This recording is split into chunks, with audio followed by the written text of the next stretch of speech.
Good morning, TBV. What up? I was about to and give you the big good morning, and then, it just escaped me a little bit.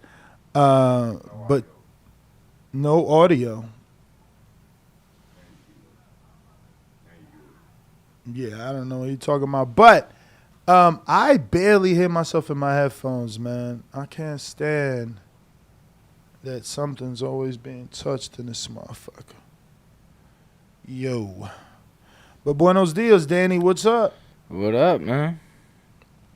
Shit, man. Another day, another dollar. Word. Looks like your little primito, Danny Garcia, isn't done with Errol Spence. I found that interesting, and I think that's why I picked this as the topic. I don't know if you've noticed that yet, but Danny Garcia, I quote, "I would definitely want to revisit the Spence fight at 54. Now, obviously, he has a lot to prove.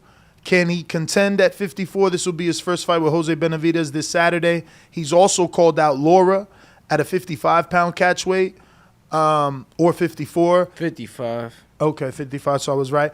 And he wants Errol. He must be feeling good at 54. You got to see him personally. Another reason why I picked this show, because is he a real welterweight? How is he punching? How'd he sound on the pads? Does he look any bigger? Or is it just the same old Danny? Not you, but him. Are you asking me? Of course, all those questions. I mean, I don't know how you would expect me to know, but yeah, I mean, I think. You've been seeing him throughout the years. Does he look like he filled into the junior middleweight division, or does he still look a welterweight? No, I mean, it looks like he's filled in, but bro, it's just like that's the gym, and a fight is a fight, and it's like Jose Benavidez Jr. is not even a real super welterweight, and neither would Errol Spence. But by not real welterweight, what exactly do you mean? Because I feel like Jose Benavidez at this point definitely is a junior or a super welterweight, junior middleweight. Isn't this going to be now his second, third fight at that division? And eventually you acclimate, let alone the man's been out the ring for some time before he got back into the ring, which was at 54. So long time ago since he was a 47-pounder. I think the last fight at 47 might have been the Terrence Crawford fight. So I do believe Jose Benavidez is a junior middleweight, and I also believe he's a live dog. I don't think that he is as bad as a underdog as the lines indicate. Exactly. The lines have him very, very behind, and it just doesn't make any sense to me because he's not a slouch. He's really not a slouch. Again, I know he looked bad in his last fight. Some argue that he should have gotten the loss, but it's hard to get up for certain fighters, Danny. If you fight in Danny Garcia, that's a name in the sport for the last 10 years. You're going to get up for him. I mean, have we seen the latest pictures of Jose Benavidez? And I know muscles don't win fights, but that boy is in shape. He is in shape. I seen him post a picture yesterday flexing one bicep, but his motherfucking six-pack was ripped. That shit looked like he had a 20-pack. I'm looking for it right now. Jose. We got a couple early super chats. We got Mike Wilkins with a $5 that says, "Good morning, y'all. Fuck. I read. I don't know. I read Dupo wrong and voted Garcia by KO. I got Spence in a 154 rematch. Just had to clear that up. Everybody's TBV gonna have Spence, all bro. the way. Yeah, everybody's gonna have Spence. Don't feel bad. Yeah, no. Everybody's gonna have Spence. I don't think anybody's gonna be picking Danny. But no, I feel what Mike was saying, because I'm not gonna lie. When I read it, like, I got confused with the poll myself. So I was like, I'm gonna just leave. Damn, we missed it, bro. Let me see if it's on the story of. Oh wait, miss what? Yeah, nah, we missed it. They must have took it down. Hopefully he's on the father story because he's a proud dad. Nope. What are you talking about? That Benavidez picture is gone. That Benavidez picture is gone. It must have been on his story. So Has he not had a media workout? Like, did Showtime or PBC not? He did, and that's probably where that's from, because I seen it yesterday, and he had a media workout either yesterday or the day before. But super strange, nothing on his IG Let me see. or the father's IG, which is again proud dad. While you look for that, somebody just sent you a post, so you could check the DM nest. All right. And while you do that, and we await the spin was for like Mike this. Wilkins. He was like that, Okay. and this shit was just like, phew. I'm like, damn, It homie, wa- ripped. it Oh, was- there you it go. was Shout what? out to you. How the hell he did that? It was what? He was ripped. She was like, phew. Oh, so he got 2 pages. That's strange. Okay, that's what's going on. Fuck. And I'm following this page too, but that's insane. All right, so let me just show you these real You quick. probably went to Senior's page at first. No, bro, you could check the search, but it don't matter. I think they might even be able to see the search once I screen share, and it'll show you. All right, so speaking of screen share, where are you? Here we go. Sorry for the dead air there as we're trying to get together. You ain't gotta apologize. Something It's that we all wanna good. show you. It's all good. So champ. first and foremost, I'll show you that I did look at Senior. Here goes Senior. Then this is Junior's verified, but there's a new Junior. I guess he got locked out of his old one, which was verified, because this one that we're looking at isn't verified at all, but it is the one that I ran across that has the picture of him looking like he's in fucking amazing shape, bro. Look at this shit right here. He's ready. Danny better be ready, because we know this dude's mindset.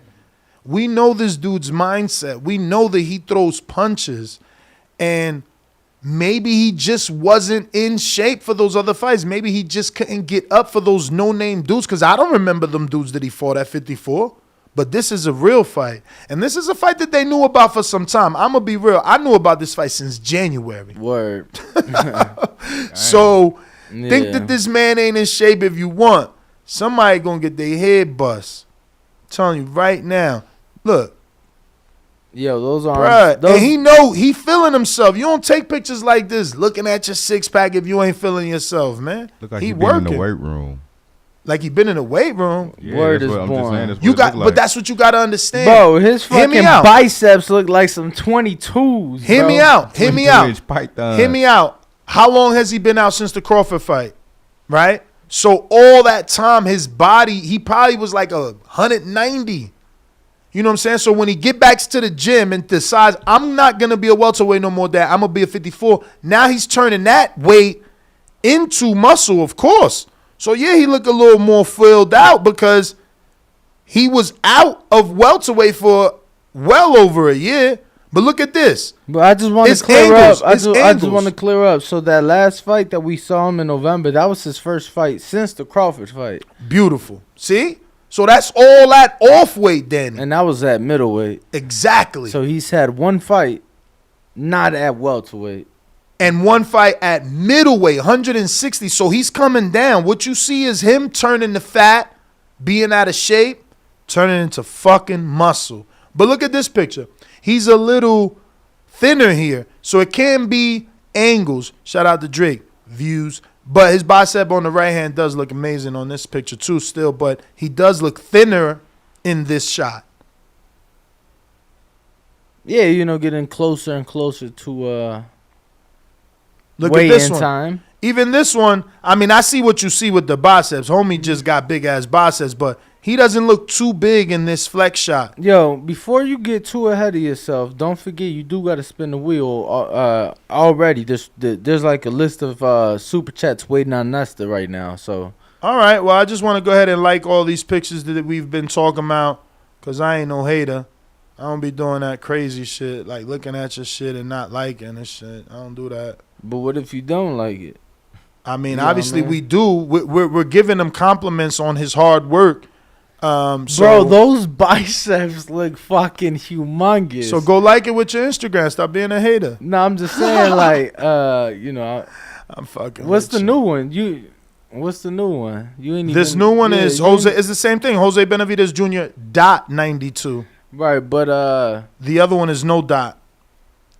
Yeah, those fucking arms. Dot meaning period. Yo, you think he's gonna make weight? Cause he looks fucking huge. Well, that's what we'll find out. That's what we'll find out. That's what we'll find out on weigh-in. And if he makes that weight good, then he might be in trouble. Yo, so yeah, well, I gotta wait on you, but Oh yeah, you want to do the will. well, Mad Ben just sent a fucking hilarious super chat. What did Danny say? Did you talk to him about this fight, or did you stick to other topics? No, you know, Danny is not overlooking Jose at all. Okay, good to hear. You know, he's not overlooking him at all. He just feels that this is the happiest he's been in a very long time. Mm-hmm. He feels that, you know, he took more than enough time out of the ring. You know, like since So he fighting. feels rejuvenated. Absolutely. Probably hungry too, watching everybody else with the success. Like, you could be successful outside of what you do, but still have that hunger to be the best at what you do. You know what I'm saying? And I think, you know, he's fell out of that. You know, Danny's time was 140, and it probably don't sound right on his ears to hear people say that. You know what I mean? Like, he don't want to hear that it's over. He don't want to hear that his best is behind him. So hopefully he can fight like that. But you said we got to spin for Matt Bent? No, Mike Wilkins. Mike Wilkins, and he sent a $5 super chat? That is correct. Spinning at will. Hopefully you get lucky. Let's see what it lands on. Speaking of the man of the hour, Danny Garcia. So if you want to be in the run-ins for this raffle for a Danny Garcia glove, you got to send $10 more because you only sent 5. All these gloves are $15 raffles. This is just something extra. You only sent 5 because you just wanted to talk. If you don't want to be in this raffle, you don't have to. Now, if you want to, send a super chat that says $10. Well, not saying $10. That has actual $10 and say for the Danny Garcia raffle. So, any other super chats we needed to get to? Yes, we got a few. We have LV Slugger with a $2 super chat. What up, LV? Buenos dias. Saying Danny fight Errol at 154. He might get stopped 100. And then we got... I don't know. I mean, if Errol didn't stop him at 47, why would anybody be stopping anybody at 54? Usually the natural order of boxing is we question whether or not your power carries up. All of a sudden, LV such a fanboy. He knows Earl's is carrying that's up. When you fight a bigger man. He's such a fanboy that Errol is gonna get stronger at 54. That's what he's saying. But Danny's still a smaller man than Errol, even prior to them fighting at 147. So Errol moving up, he might be stronger, and Danny moving up, he might not be as strong as the bigger man. You know. Keywords and all that jibber jabber might. And might only mean something in the gym. We got Mad Ben 100 with a $5 super chat saying Danny Swift, 6 toes, got a left hook, putting Benavidez Jr. 6-pack on ice. Bruh, show me that left hook. I ain't seen it since fucking Matisse, man. Spinning for Mad Ben. I asked him about the left hook when I was out there. And did you ask him why we ain't been seeing it? I said, champ, you know it's been a very long time, right? Put Mad Ben in the running for the keychain. He hit Brandon Rios with it, didn't it? Who? Danny hit Brandon Rios with it, the left hook, didn't he? Oh man, Brandon wasn't the same version of himself. He wasn't a fresh version of himself. I thought you were just speaking on hitting somebody. And this guy, even Jose. Still, you talking about something from 4.5 years ago. Right. Jose I'm is not good. Danny in this fight, just for the record. I feel like Jose is just like Danny is coming off that layoff, rejuvenated. You know the raffle, my people. The raffle is Sunday, July 31st. Yes, about 3 days. You know, this weekend. So we are going to do it the day after the Danny Garcia Jose Benavidez Jr. fight. Mm-hmm. And yeah. So Sunday, July 31st. And then we will reset it on Monday for some new shit. Yeah, because we got a bunch of shit to raffle off Definitely. for the people. Give out for the people for sure. So, Bo. Yes, sir. You think we could get the Discord TV up? You don't be looking at Discord. You right, but I want to look at the. You just want more light. No, I'm saying I want to see who calling in at least. You Oh, know what yeah? I'm saying? Acknowledge the people. Oh, word? We about to acknowledge him. We got Terrell Harris with a $5 super chat. He says, I'm back. Hashtag Fireflame. Hashtag TBV. Hashtag Border Wars. You guys send the money right here, fellas. Or on Cash App at the Boxing Voice 1. That's right. Send that money over. That the Boxing Voice Uno. Let me spin the wheel for Rel, who has been an alumni listener for a while, participated in Border Wars in 3 events.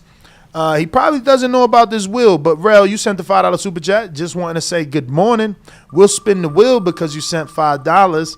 Where you land may earn you a prize. Oh, okay. So this is our opportunity to tell you all about our Canelo versus Triple G all-inclusive raffle. What that means is that we are willing to fly out one lucky winner with a non-stop flight, round trip, plus hotel stay. Well, hold on. Can't guarantee the non-stop. You definitely cannot guarantee non-stop. Pretty much. Okay. Hopefully. You know what I'm saying? All right. This guy. Nah, he's pretty speaking much. positivity. So Pretty yeah, much. round trip, non-stop. Pretty much. But anyway, Yeah, you also get your Ideally. hotel paid. You also get to meet Grumpy Smurf Danny, a.k.a. Ringwalk. You know, If I want. you'll get to If I feel you'll like get to it. be on the rooftop and smoke with the OG Nez GTO. You'll meet Bo from Bama. You know, we'll have fighters in the building. Yo. And Info Joe should be here chefing up some puff Word. pastries for the Canelo fight party. You'll be What about the allowed regular in food? studio to watch the Canelo pay-per-view versus Triple G alongside with us live for the world to see. Check you. your Cash App. KG said check your Cash App. Sent you that bread So- via Cash App. If you land on the giveaway, or if you want to buy a raffle ticket, one raffle ticket will cost you $75, but that $75 will get you anywhere from $1,500 to $1,800 value in obviously a paid hotel, paid flight, paid pay-per-view. You know, you get all the goodies, man, all the goodies. You get to hang out with the fellas as well. Now, what were you saying, Mr. Check your Cash App. Cashier? Mr. Nonstop. Motherfucker. Yeah. He said nonstop. Yeah, he said they sent you that. Kevin Garcia sends $10. Yo. What was this for? I guess the whatever the fuck he landed. What was it? The Danny? What'd he say? Oh, that was Oh, was hold on. that guy? Bro, whatever I said, he said for the Danny Garcia raffle. So that was Mike Wilkins. Nah, that was KG. KG, there is no KG. Bro, you just said this guy was Kevin, right? Kevin Garcia. You just said Kevin Garcia sent you some money. Yeah. And I just said KG sent you some money for the Danny Garcia raffle. Yeah, but I So don't if- see no KG on the super chats. Oh, so you think he just sent $10 and never even landed on it? No, I'm saying, is it 2 different screen names on Cash App and YouTube? That's what I'm saying. Like, who's the first person that landed on the glove on YouTube? What's his I name? don't know. That was I'm Mike telling Wilkins. you. That was Mike Wilkins. That was Mike. But what I'm telling you is KG, which is more than likely Kevin Garcia, sent you some money for Danny. So you probably got to send What that do you back. mean for Danny? Bro, what part what don't you get? He probably thinks you can just buy a raffle ticket. So he sent you the money and he put this is for the Danny Garcia raffle. You get what I'm saying? But he probably thinks it's just a raffle. So explain it to him, because you probably got him lost. Nah, so you gotta land on the wheel, champ. But you over here too confused, champ. You know what it is? He misunderstood me when I said you could just buy a raffle ticket to the giveaway Canelo one. Word, yeah, because that's when I gave the Cash App, I believe. Yeah. So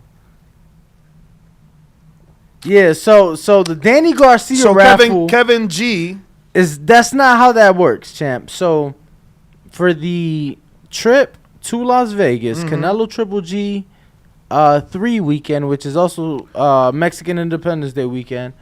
The trip for that, you can purchase a raffle ticket at any time, whether it be when you land on the wheel or not.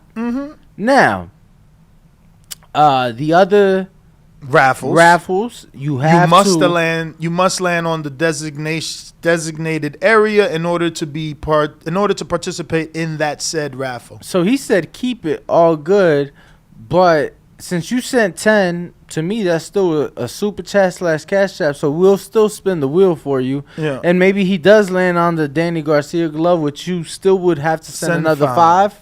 But it's all good. You'd be entered into whatever raffle. So we'll still spin the wheel for him. Yeah.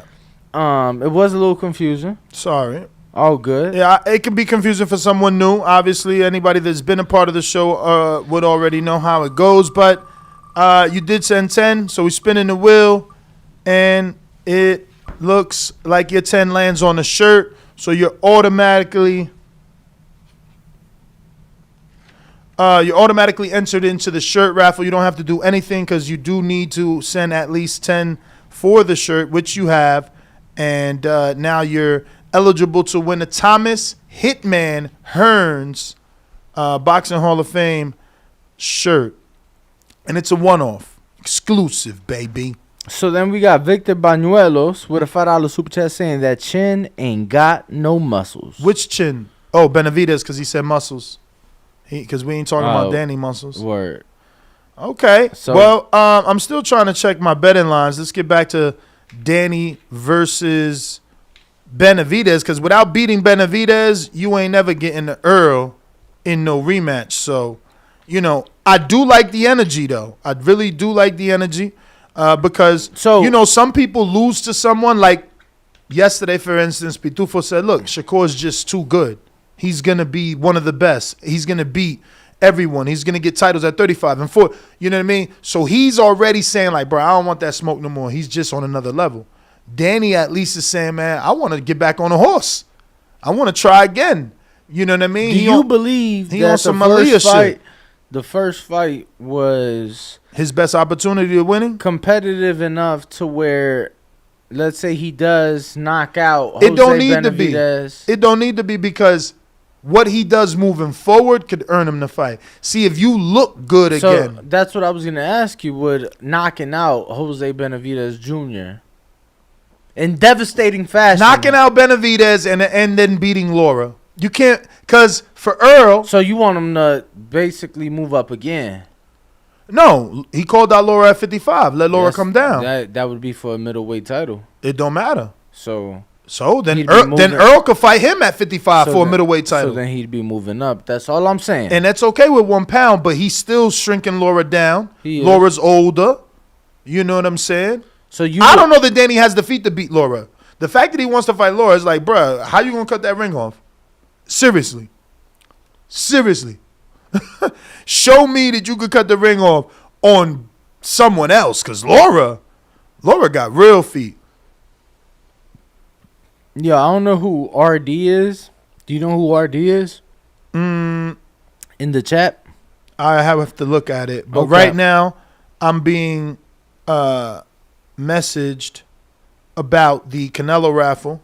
Okay. And they're like, send us a $75 super chat. Not really, because, YouTube is taking 30% of that, so we really don't get it all. It would be better to do the Cash App, which is $ the boxing voice number 1. So that's THABOXINGVOICE 1.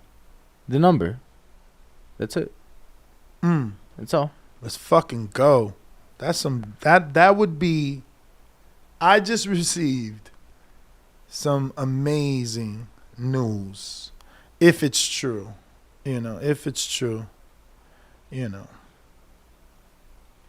Would you like to spin the wheel since I did read that super chat for Victor Banuelos?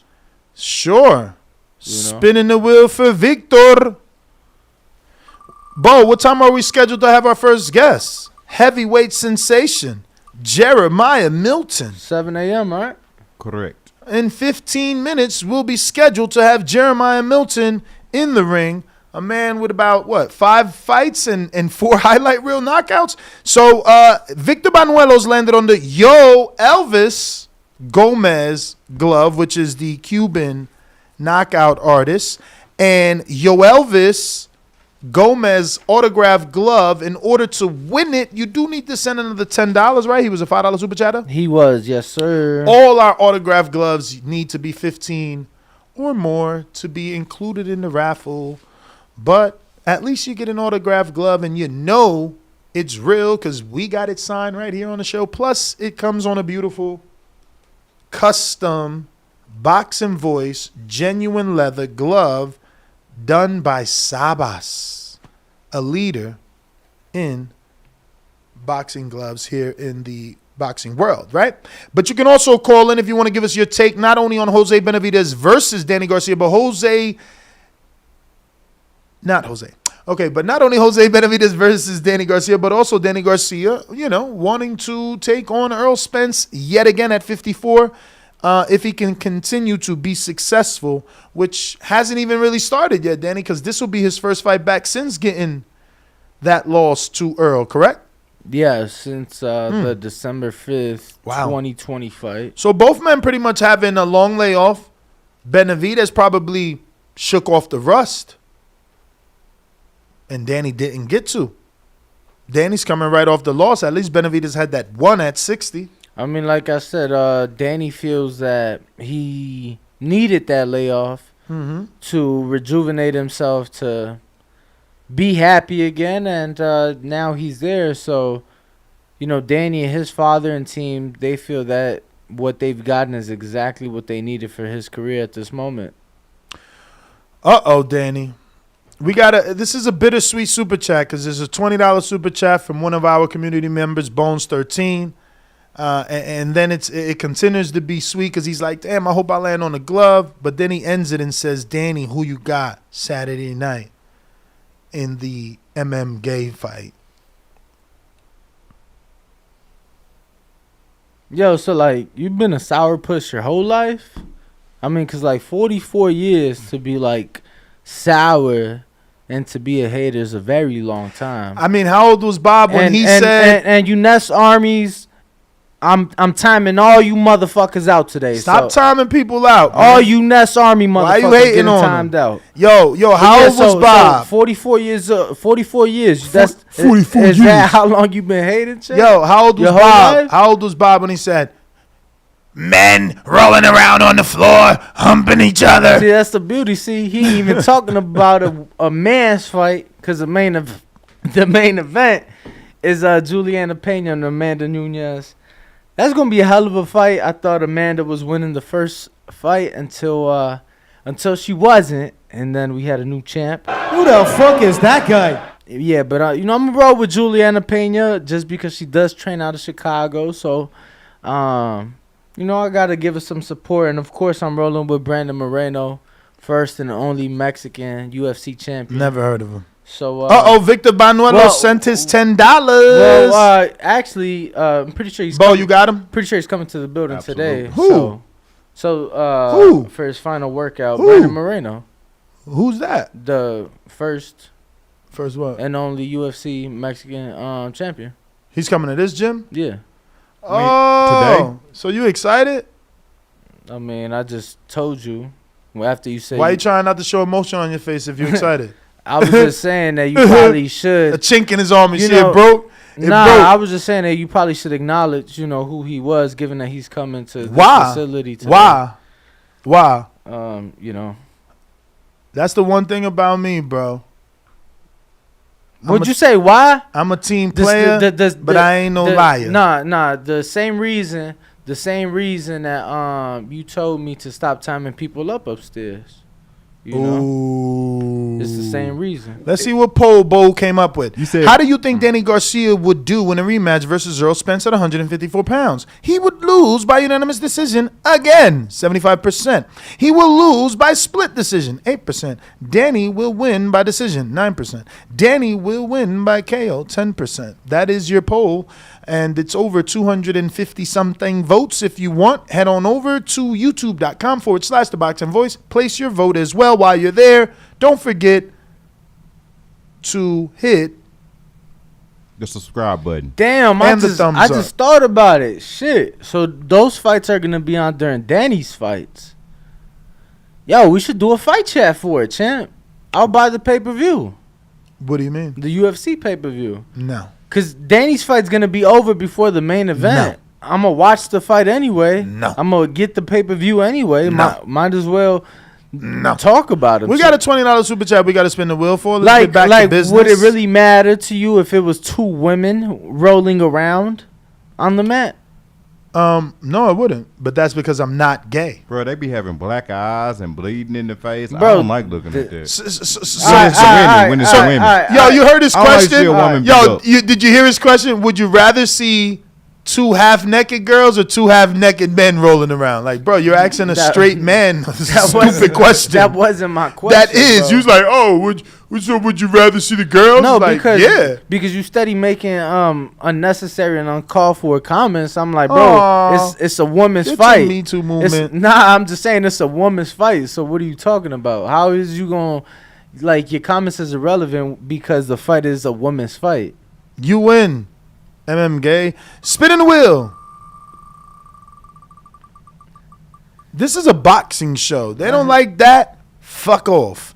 Benavidez glove. 2 entries into the Benavidez glove. So your $20 did land you on a glove. Lucky for you. You are in the money. Now, you do have $5 left because that was a $20 super chat. So we're going to spin it again. Oh, wait. You can't see that. So that spin doesn't count. Unless it lands on Benavidez' glove. Uh-oh. It would have landed on the Mayweather, which means you can buy whatever you want because money may is money may. And if you got the money, you do what you want.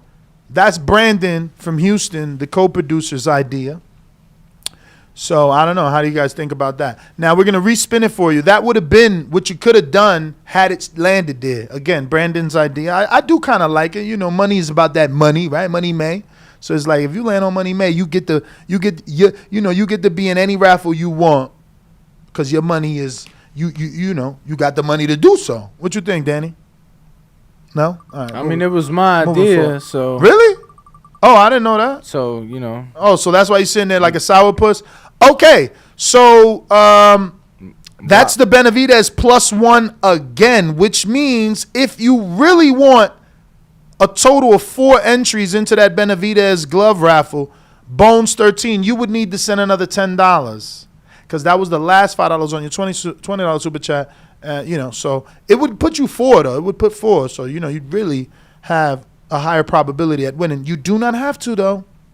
Moving forward, we got Chickarelli that says, sent you info on the Ryan Garcia Gatorade sponsorship. Spin me. I did see that. I didn't click it because, unlike Bo, I don't give a fuck about Gatorade. But I will read it since you super chatted. You must have seen some information that you want me to relate to the audience. I'll do that. This is Chickarelli. Yo, maybe go to the wide. I mean, he's there. There you go. He switched it. Maybe he wanted the people to see you, man. You looking good today, baby. Fly. I told you. You got the bid. Your products came in. I mean, they're coming into your house. So. There you go, sourpuss face. Bro. What's up? Good? How are you gonna ask me about the mail that's coming into your house? Bo, you know what I'm saying? How the fuck that makes sense? I ain't know my man only getting products from one location. Like, you could have ordered your own shit on Amazon outside of the. I've been had my own shit, but you said the products came in. I said your beard looking good. We've only discussed. I said your beard looking good. Did the products come in? It was a question, not a statement. Get your little crybaby ass out of here. Yo, it's all good. Because guess what? You be interested in early morning. $75 just came in. Shout out to Fire Flame from Albuquerque, New Mexico, but originally from Detroit, Michigan. Hell Rail just sent his $75. He's in a raffle. He trying to come to TBV Studios only for a measly $75. When have you ever went anywhere for $75? Shit, I went to Los Angeles, $25 round trip. What, you took the bus? Nah, nope. Spirit Airlines. He fucking had a bike. Spirit Airlines. He had a bike. I hear you. He rented with a city bike. Nah, Spirit. He rented a city bike. Yeah, that's like one of the funniest dickhead comments you've actually made on the show. I'm gonna give you props on that. Like, that was one of your good hater comments. Okay. Give you props on that one. Nah, Okay. Spirit Airlines, man. Shout out to them. Nah, Spirit is the truth. And man. shout out to the pandemic for providing us so many cheap fucking flights. Mm-hmm. Because these flights right now is... It is not something that they ever care to see. They've watched it. It's horrible. Guys rolling around like homosexuals on the ground. I mean, it is not a sport that shows great talent. The guys who throw punches can't throw a punch to save their ass. When the punches land, the guys have no chins. These are not like boxes. They are. Don't you compare, okay? Because I'll get Bob to come for you. You know what I'm saying? Comparing those guys to these guys. It's okay. Oh, look at this guy. It's okay because at the end of the day, that pay-per-view will be bought in this building Saturday night and watched in this building Saturday night, champ. Yeah, not live. I mean, he gonna be right here in the studio alone. nah, if the fucking fight, So long. they're going to be on at the same time. I'm So so we're going to have both going at the lonely. same time, you know? Yeah, all right. You ain't even got 2 TVs for that. Bro, you have a laptop and a TV. Moving forward, we got to spin the wheel What's for wrong with this guy? Chickarelli.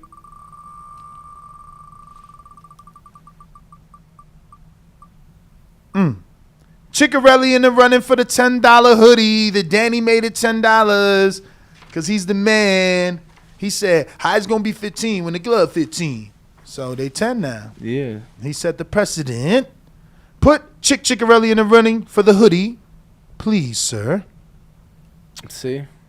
See? At least at least you take what I say into consideration I sometimes. don't even take it into consideration. You say it and I implement it. Bro. Don't you lie to the people. Bro, I got the black literally- foot. I literally just No, said that's we not the gon- black foot. That's actually the back We're foot. going to do the No, double we're not gonna show. do that. I listen to what you say and implement what you want, and when it has to do with boxing. But Yeah, you didn't bring the garbage can, just- bro. Why yeah. Why would you start the show like half-ass? Why would it be moved? The garbage can belongs here. I know. That's why we bought one for out there. I know. This right here shouldn't have been on the show if you'd have just brought the garbage can. Yeah, I When mean, you realized you it. could have brought it. It's crazy, man. You closer. You to know what it. we need? Jemmy, I need one of those beep. Those look, give me a beep video where it's like all the colors. You know how on TV they do that? Yeah. And it's like, oh, commercial break. I think SpongeBob does it like 5 minutes later, right? So we want one of those. Because right now I could have just played that. Beep, got up, got my fucking garbage can, hit him in the head with it on the way back, and then came back to the show. Check out this guy. His name is The Backfoot. It's pretty cool, right? Like The Backfoot. What- Boxing on the back foot. He sent a super $2 super chat. He says, I think Danny wins, but Benny makes him earn it. SD. What the hell? Benny? Oh, okay. Okay. Okay. He's talking about he thinks Danny Garcia wins, but Benny, meaning Benavidez, makes him earn it. Split decision. Yeah, which means a tough fight. And that's what I'm calling for. I believe this is going to be a tough fight. I believe people are underestimating Jose Benavidez. I don't think Danny is. I just think that the public is. I mean, he is too much of a favorite. I got Big Face. What up, Big Face, with the 199 super chat? He says, love Danny, but Errol will stop him at 154.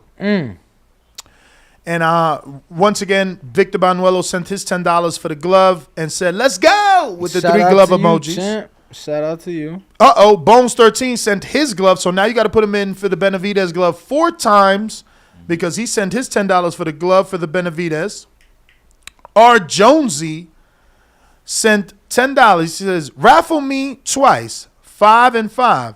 Got to root for Jose because then we might get a Benavidez versus Charlo fight. Laugh out loud. But let's get to these odds and bets. What's the over? All right, we'll check that out. As we have been giving pretty fairly decent betting advice for the last 30 days. What up? CYP, you funny. Spinning the wheel for R. Jonesy. He said 2 times, but you know if you land on something that is like this, then we can't spin it twice because there's only one $5 keychain. So you're on the Yo Elvis glove. If you want that, that would be another 5. That's that. That's that. Who we got next? The person we got is the odds. And I'm looking at the odds. I'm gonna go ahead and screen share this as well. Let's see what we can find here. See what's changed. Bo, what are you looking at this weekend? I like this Jimmy Williams, I swear. Let me see if they give us an over on this yet. The over-under for Danny Garcia versus Jose Benavidez Jr. is 10.5 rounds. Wow, that's late. And the plus money is on the under, obviously. What? Oh, yeah, the plus. Yeah. Ain't nobody getting Benavidez stopped. by knockout is what's plus 1,200. Damn, what? I don't believe that's happening. Danny by knockout is plus 150. They think Danny going to knock him out. That's crazy. I know that's crazy. So we got to bet the decision. Let me see what that decision looked like. Because the over-under on Vito ain't out yet. Garcia by decision is minus 105. Still? And Benavidez They got by they got the decision plus decisions. 800. I mean, they got props, but they just ain't got no over-under on them. Gary Russell, let me see. They ain't got no over-under on Russell either. Today is what? Thursday? What the fudge? They got props on Gary. God damn, they got him by 335. Who stopped Rancis? Has anyone stopped Rancis? Not to, I don't think so. No. Could he skate a decision on some Cuban Laura shit? And Gulo thought he was going to stop Laura. That's going to be a lot of skating. And Gulo thought he was going to stop Nah, I mean, Laura. he only has the lone defeat to Robert Easter. Nah, that was a draw. Mm. To Relic. Carol Relic. And that was a decision. And I think Yeah. Regis stopped Relic in Mickey or right Bay, after the World Boxing Super Series or right before. Shakakov had power. He went 10 with DeMarco too. He probably could take some power, man. He fought Mendez. We remember that. But he got slept in that first fight. Mendez knocked him out after the bell. I thought he knocked Mendez out. Really? Yeah, he knocked Mendez out after the bell. KO decision changed to no decision by commissioner after video replay. Mendez down twice in the round. Maybe you're right. Okay, so that makes his chin. Maybe that's worth a little $5 bet on Russell by decision. What's that make you? Yo, What up? what was it that you was telling me about my bookie? Bro, like, it's legit impossible for me to put in funds unless I have it in cryptocurrency. Like, they have the credit card option, but when you do it, nothing happens. I've tried it from my phone. I've tried it from. I don't know if it's changed because you know that the last time I added money in my account, I used my crypto. Right. But I do know that I have, before this last time, only replenished with credit card. I've never replenished cash or anything. It's always been my credit card, my major credit card. If it stopped your transaction, you may want to authorize international transaction because it's .ag versus .lv. Yeah, that's another thing. You got to remember, this is in Costa Rica, so you got to probably call contact your bank contact your credit card. Right.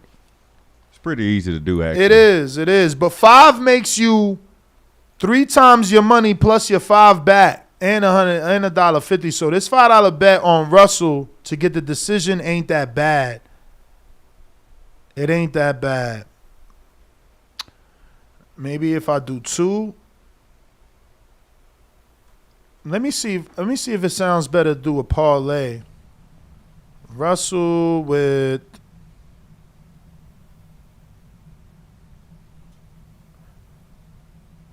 because I know everybody gonna pick the stoppage. Believe me, I know y'all gonna pick the stoppage. So I guess somebody. Ooh. Well, I guess Brandon texted me correcting. What? I guess. What? No, I'm saying the wheel thing. I guess his shit and my shit different somehow. So. The wheel, the money may, and I guess that entry is different from my entry. So I wanted to get that. What do you mean? Well, that's what he said. Maybe you want to read that. What are you talking about? Yeah, no, he's saying that the Money Mayweather slot, right, which is on the wheel, if you land on, you're able to flat out purchase any entry. Yeah, that's what he's saying. Yeah. And what did you say?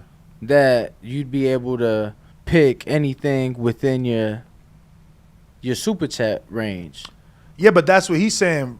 Rather than just be locked into your super chat, if you land on Money You May, if you got the money, you just pay like you weigh. You get it? Yeah, so it's not the same. It's two separate things is what he's saying. So, I mean, I think it's pretty much the same, except you were saying that the money that you use to get on the wheel locks you into only those prizes landing on that. wait, but the Money May is on the wheel. Yes. So the other one, the A side that he's saying, that's not on the wheel? I don't see the A Oh, side. because he said A side, so I thought that was on. Anyway, moving forward. So Russell by decision and just Joette Gonzalez's brother money line. Are you looking at this, Brandon? I mean, sorry, Bo. Are you looking at this, Bo? 383. I don't see it happening. So you think Russell stopping Bartholomew? Guaranteed. 100%. The over under like 6 rounds. I don't know.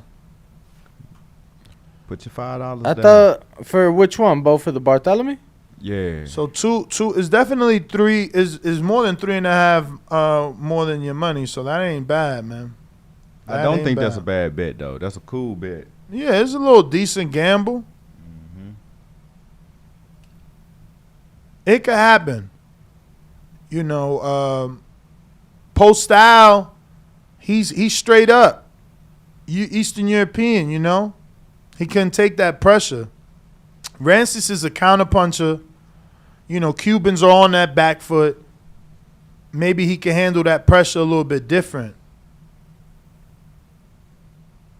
You're betting on Joette's brother?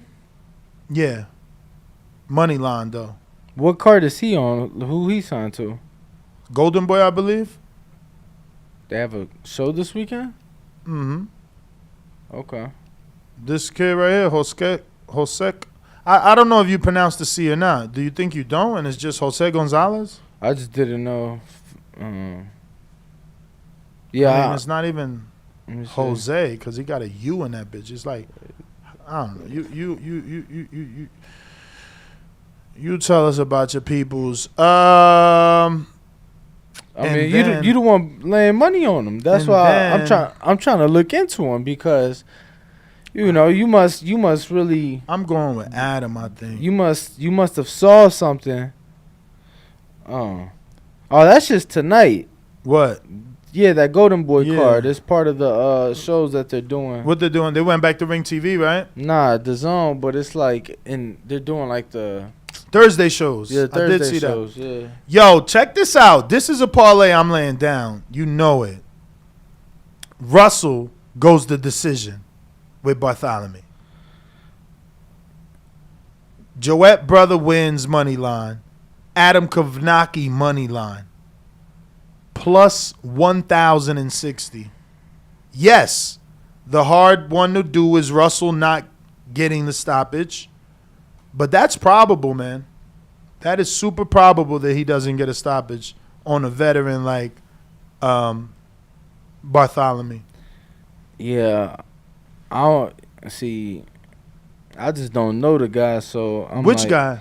The Joette's brother. But that's okay. So I know he's a big favorite, but it's like when I'm putting parlays, I'm not betting on nobody that I don't even know. You get what I'm saying? Like, Bro, he's a minus 800. it don't matter, bro. You're tripping, bro. It don't You're matter. tripping. I seen him spar. He's Okay. good. And that's what I was asking. What did you see? And you just, you know, I mean, we've 'Cause talked it's like, about I didn't even know he had a brother. we talked about this 100 times. I mean, I knew he had a brother, but I'm saying We talked about it 100 I times. I didn't told you know I he seen had him. I another- seen him sparring Rayo. I told you this. I seen You him said you saw Joette sparring Rayo. and his brother. I didn't know What about you the mean? brother. The father trains them both. They both came to the gym. Okay, Yeah. you ain't say all that. And if Yeah. you did, you wasn't clear. You probably wasn't clear. You know. Nah, Nah. He's decent. He's tall as fuck, man. So you believe in it? And Bruh, $5, motherfuckers? Y'all cheap as hell. $5 on a plus 1,000 for a dude that's a minus 800. What the fuck are we scratching our head for? I was moving forward to the guy that's plus 140. And that, Adam. yeah. So you think? Come on, man. Adam got stopped by Robert Hellenius, who went 12 with fucking Dillian White. Who the motherfucking fuck is Ali Desernian beat? Who the fuck is he? Okay. Like, why are we counting Adam out to that young, to this dude? Yeah, Adam might be done if he fight Wilder. Adam might be done if his next fight was Luis Ortiz. He fighting some dude that got stopped by F.A., who F.A. ain't even looking like the goods. He ain't looking like the nightmare he used to be. So what are we talking about? Like, I'm not counting Adam out. Listen, again, like Miller. Get your bet in because, like, they going to take that shit down. No, because they're going to hear me talking. I'm placing it. I'm saying because old boy fight tonight. I'm placing it right now. I'm just letting it log in. Sometimes they be having an issue with Chrome. Okay, we logged in. Siri, turn your watch off. She over here doing shit for Danny. Nosy bitch. So, did that bet happen? No, it didn't. All right, we're making this one bet. $5 makes you $53. Yo, Modern came box and said, "Medic, we need some trees on set." Continue betting. Yeah, Ness, he smoked. Let me tell y'all, he smoked the entire ale by himself on the roof this morning. Still a little grumpy, you know. I'm just trying to make money, man. Know what I'm saying? I'm just trying to make money. I think there's a possibility, and that's what gambling is. Possibilities. You know, probabilities. Is there a higher probability that Russell stops Bartholomew?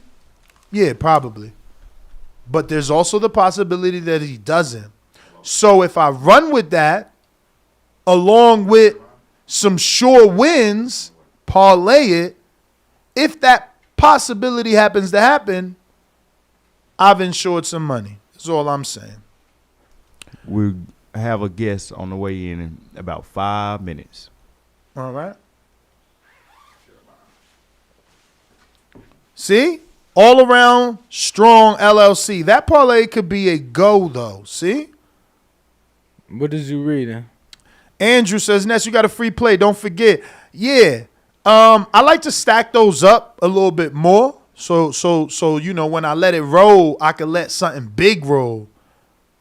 What you mean, let something big roll? So you get free plays every time you spend money, upload money, all that good shit. They give you money for. Yeah, I know what free plays So are, I like that. I like to stack the crypto free play or the free play amount. Uh-huh. So let's say if it's like a 50 spot or 100, then I grab that and throw it on a bet versus the small bets I normally do with my real money. And people at home, that's exactly how Nesta lost his $112 on Jamel Herring. But I got that back. Yeah, but you still made a dumb bet. But I got it back. You made a bet that you would never had made had that been your own money. Bruh, Jermaine Ortiz hadn't proved nothing to that point. I'm just trying to teach people. Oh, yes, he's right. You're right. No. You're right. You're right. You are right. And that comes with the phrase betting with the house's money. So if I generated $113 worth of free play money, why the fuck won't I let it ride? Know what I'm saying? It ain't my shit anyway. Yes, technically it's mine because I got it there, but you know, you got to play it anyway. It ain't like they letting you cash that free play out. Shout out best dad ever said, Ness without weed is equivalent to Danny not having his coffee and cake pop. Nah, word is born. I told Ness this morning, like, yeah, I'm pretty worthless without my coffee. Like before the show, gotta have it. Gotta have it. Gotta have it. Please take a break, reset, and introduce the guest. Yeah, let's do that because I actually gotta handle something. So we will be right back from this quick intermission. We'll be back with our first guest of the day. All right. Stick around. We'll be back.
Welcome back, ladies and gentlemen. We are now joined alongside Jeremiah Milton, heavyweight sensation. Sorry to keep you waiting so long, man. The conversation got so good in the green room, we just couldn't stop. Bo, give me an adjust on that widescreen when you get a chance. Jeremiah, welcome to the new studio, man. What do you think of the building? Hey, man, the building is sweet. I had a chance to tour it a couple times. You know, you got the ring in the bottom. Hey, man, this is the compound right here. You know For what I'm sure. saying? This is it. So I'm hearing you're going to be having a media workout out of here, maybe, possibly. Do you know? Have you heard? Yeah, you know, they've been running a couple of different things past me, but with this being such a big date, you know, everything's just been gearing up, and I just been like, yo, you call me over here, I'll pop up. You know? So, like, my thing is I'm on the fight. But, yeah, I think we're doing one. That'll be good, man. That'll be good. I think that would it be your first public media workout? Like, Yeah, that they're I making a believe big deal about, giving you your own location? Yeah, I mean, that's you know, it's just getting bigger. It's getting bigger and better. So how is everything, man? How are you in terms of, you know, I guess personal life? Is everything going good? And then obviously get into boxing, man. How's everything moving with the career? Nah, everything's been going good. You know, shout out to my team for pulling off such a big date for me. You know, I'm fighting Madison Square Garden, my 6th professional fight. That's just huge. You know, it's you know, a lot of different victories we taking right now. Yeah, personally, everything's great. That's great to hear, man. And you're gonna be on the Jake Paul undercard, right? Wow, Hasim yeah. Rahman. Yeah, that's it. That's a huge card, man. Nah, yeah, I mean, you know, Rock, Jake Paul, of course, you know what I'm saying, Jake Paul's the attraction. Getting a date like the venue of the Madison Square is just, you know, it's nuts. Everybody's talking about that. So, I mean, the stage is set. I just got to go and do what I do and, you know, how I deliver. Cool. So was that something you were hoping for? Or you just got the call. Did you say, like, yo, get me on that card? Or was it just a phone call like, hey, you're on this card? No, I mean, that's pretty much how it came about. Like, I was, you know, warming up kind of for my last fight, and then I was kind of, like, told either the night before or, you know, then. I can't really remember. But, yeah, it was just like, oh. So I knew I had something, you know, big to get ready for after that next bout. But, you know, I focus on one thing at a time. And, you know, yeah, so it's a huge date. It's a fight like any other. For sure, man. So what's been up in terms of boxing, in terms of training? Anything different? I think I met your strength and conditioning coach. Is Joe your strength and conditioning coach? No. Joe is not. I'm still with Coach Wade and Devron. Oh, that's right. Okay. Yeah, these are still my guys. You know, but for the most part, you know, Joe, he's been a good help. He's been out here working with Fight Stars, trying to, you know, just, you know, capitalize on all the moment as far as like Madison Square and all the fight details and whatnot. So yeah, he's been a great asset, good friend of mine. Absolutely. Now, how exciting was it for you? Excuse me, when maybe you got the call from Mike and he's telling you, "Yo, you're gonna be on this Jake Paul Showtime pay-per-view event." Like, how huge was that for you? No, I mean, like, I guess it really never sets in until you standing there, right? Because it always goes back and forth. I mean, we had a lot of issues leading up to the thing, especially with Jake not look like he was going to fight because, you know, it's Tommy Fury at first. Absolutely. You know, so you never want to get your hopes up too high because you never know what's going to happen. That's just the sport. But, you know, now everything's in motion. You know, opponent is locked in. Everything's locked in. It's getting realer by the moment. You know, I never been to New York. You know, so you've never even been to New York City. Touched down. You know what I'm saying? But I'm gonna walk it like I own it. Oh wow, man! Now New York City to me is probably like my favorite city in the U.S. Like, yeah. I'm from Chicago. Every time I go to New York, it's a vibe. Like the food, the culture. I mean, the women, like literally everything. Everything's a good time in New York. And obviously, you're talking about Madison Square Garden. You're talking about the Mecca of boxing. You're talking about the same arena that Muhammad Ali once graced. Have you even thought about that, or do you think once you're there, then it'll maybe set in a bit more? No, absolutely. I think the consistency amongst everybody seems to be the same reaction. Uh, everybody's just telling me like how many greats have come through there, and like, you wasn't nobody till you fought the garden type. So being able to add that to, my legacy for one, part of history that I'm making for myself.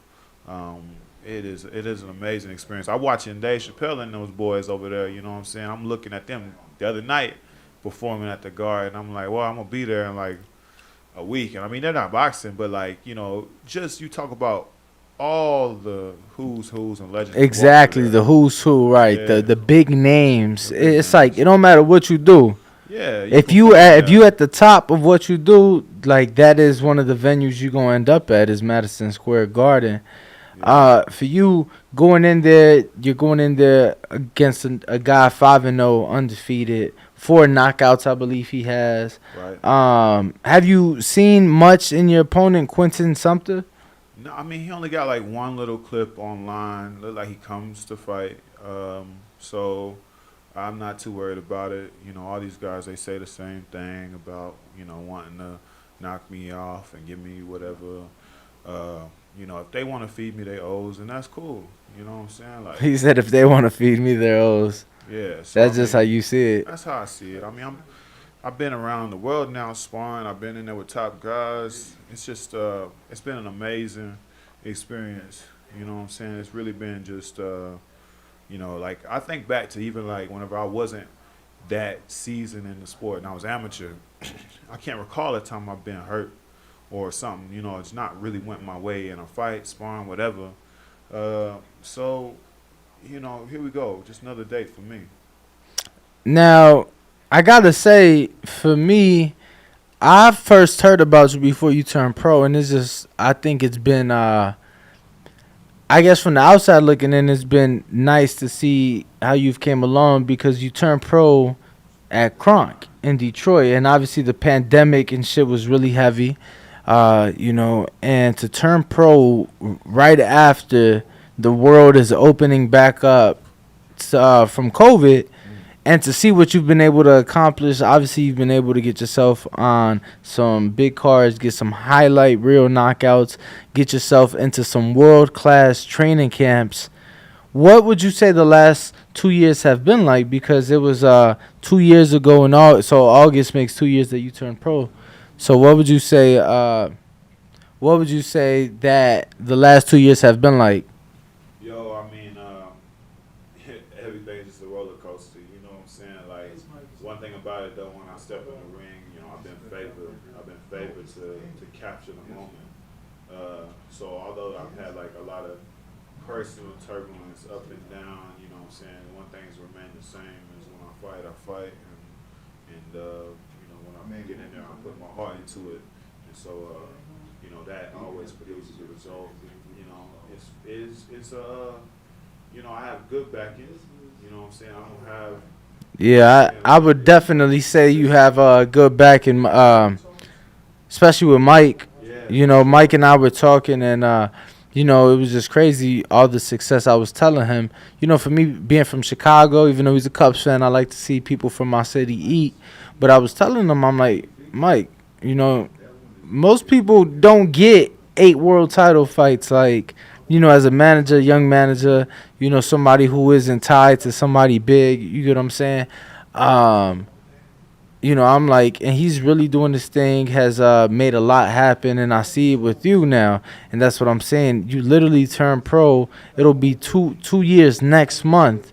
And you've already been able to get on some of these big cards. You've already been able to get, some highlight reel knockouts, which obviously the knockouts that you're doing because you're the one putting the work in. But at the end of the day, you're still being put in position to have those opportunities. So I totally agree. Yeah. So I mean, it goes hand in hand. Me being the hustler that I am, I'm gonna create the moment. You know what I'm saying? I'm gonna create the vibe around me. For my last fight, we were fighting out there, and there was nobody. It was no way to stream the fight. You know what I'm saying? So I hit up my boys from the town, man, and they came out and they showed me love. They recorded the whole thing for me. I brought them off some bread for my birthday. But you know what I'm saying? Like, I'm gonna do my part, and I'm gonna do my part exceedingly. You know what I'm saying? And that's who I am. Now, at this point, obviously, you got the big pay-per-view coming up, but at this point, where do you see yourself moving forward? You know, I think you've been put in great position already 2 years in. So, what would be next for you ideally? Like, where do you think you can more so, I don't want to say improve, but I guess I'll use that word, improve.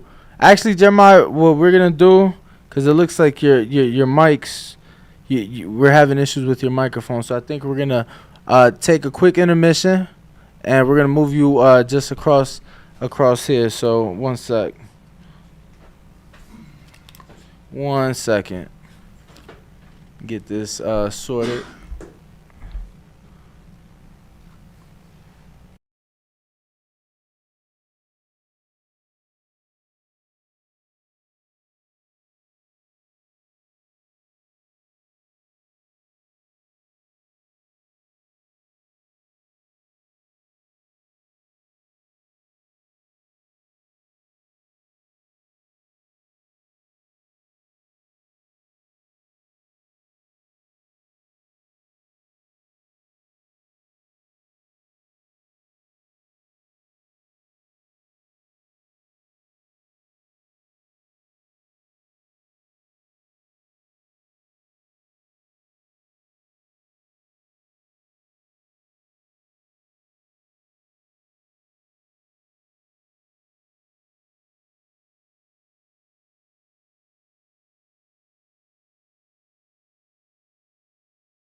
All right.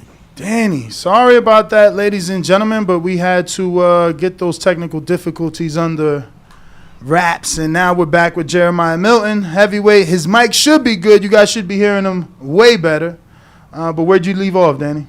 No, obviously just talking about the big opportunity on pay-per-view, talking about the big opportunity at the Garden, you know, a world-famous, world-renowned arena. And, Jeremiah was just telling me that regardless, he's just coming to handle business, coming to take a O. And, we're excited to see him on pay-per-view. That was another thing, talking about the opportunities, right? And being pushed in the right direction and obviously being moved the right way. Yeah, you was asking me like, where I see it going, for after this, and I mean like, I think anybody gonna think ahead, but you never really can call it because like I couldn't. All I knew is like I've always said that for whatever reason, my career is gonna move faster than other people. I've been saying that since the amateur days, but it's all because one thing about it too is I take the risk and I don't try to stay stagnant. Some dudes will be like turning down certain things or opportunities, and I'm just like, well, you know what, I feel like I'm ready for it. Let's just get it. You know what I'm saying? If I'm not ready, I'm gonna get myself ready, and you meet it. You know what I'm saying? You meet an opportunity. So while you sitting here thinking like, oh, I'm not gonna make this move because of this or that, well, now you made no plays. You know what I'm saying? And that's just hustling 101. You know what I'm saying? Don't just stand there. You know what I'm saying? Don't stand there with your hands in your pockets. So yeah, I think I'm gonna continue to speed up, but I got to be ready for it. So like, where you said like improvement or something like that, I think I got to continue to build a foundation around me that's gonna have me ready to meet these opportunities. Because talent alone ain't always, like what's gonna break down the door every time. Absolutely. So Jeremiah, was there some sort of conversation with your management or your team? Or was it just when you turned pro, it was during COVID, and now you're as active as you should be because things are kind of back to normal? Or did you have a conversation with management like, let's get this thing moving? Because it seems like you are fighting more often this year than ever. No, I've always pressed them, even during COVID. One thing about them that they know about me is I could be a bit impatient. But like I said, I'm not supposed to stand still. But also, my promoter, Tony Holden, we signed with Tony, and, that opened more doors for fight opportunities. So I think now, they're working more hand to hand. And like I say, I don't know the whole size of how that stuff plays out all the time, but it does. It gets me opportunities to keep moving, and Tony does a good job with I just so happen to, I'm in an envious spot. Top Rank is always coming to Tulsa. Mm-hmm. Guess who's from Tulsa? Boom. So like on top of it, I can fight, and I make a highlight. So that didn't, that didn't hurt. The negotiations, I bet. When's the last time you've been in Tulsa, like living there? No, I ain't lived in Tulsa in a minute, but I did go home for Juneteenth. Beautiful time. I was really surprised in my city. It was like Cali, I swear. Yo, I was looking at us, man. We had money out there, my people. Yo, y'all was doing y'all thing that whole week. So, yeah, the city is changing. The landscape is growing, and opportunities are being created out of that city. So it's a beautiful thing to see. But, I've been in Vegas now for the last 2 years, so... Been in Vegas for a minute, absolutely. Now, for you, obviously, I feel like it ain't no place like Vegas if you're going to be in the sport of boxing. I feel like you got to be in Vegas. But can you see yourself maybe leaving at any point, or are you content here? I don't know, man. Vegas kind of got me spoiled, man, already. You go somewhere and you ain't got the opportunities. Not like... For boxing, what I'm saying? Boxing, this is definitely going to be the spot. Like I say, I can fly to here, boom, I'm in Cali, boom, in an hour. I can go to London straight, direct flight. There's just so many people coming in and out, moves being made. Like, yeah, I owe a lot of my progress to being out here. Most places you ain't got this type of work just popping up. I got some rounds with FA recently. He's out here doing his camp. And like I say, if I was in Texas or something like that, you have a lot of guys down there too. But, yeah, people just pop up, and you never know what's going to land in Vegas. Not just in Vegas, but you did mention the UK. Yeah. And I know you were recently out there. Talk about some of that work you were able to get. Yeah. No, I was sparring with Daniel Dubois. I met another guy out there who's also sparring Peter. He's from Germany. I don't want to butcher his last name. And then you also got another guy, Jamie TKV from UK. You know what? Really impressive guys out there, man. Some really impressive dudes.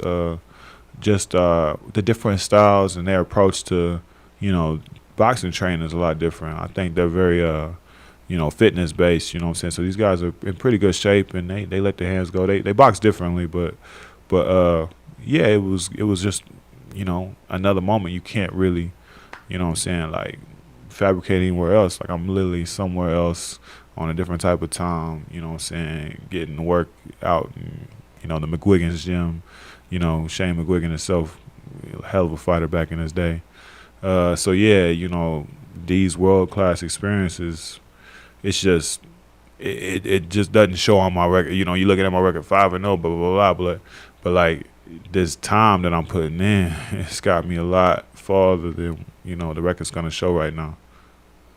And you think that time that you put in, do you think that, what do you think needs to happen in order for that to show? Because obviously you putting the work in, you getting that grind in, you getting some top level work with some you know, great names, not just here in Vegas, but obviously across the sea, obviously in California.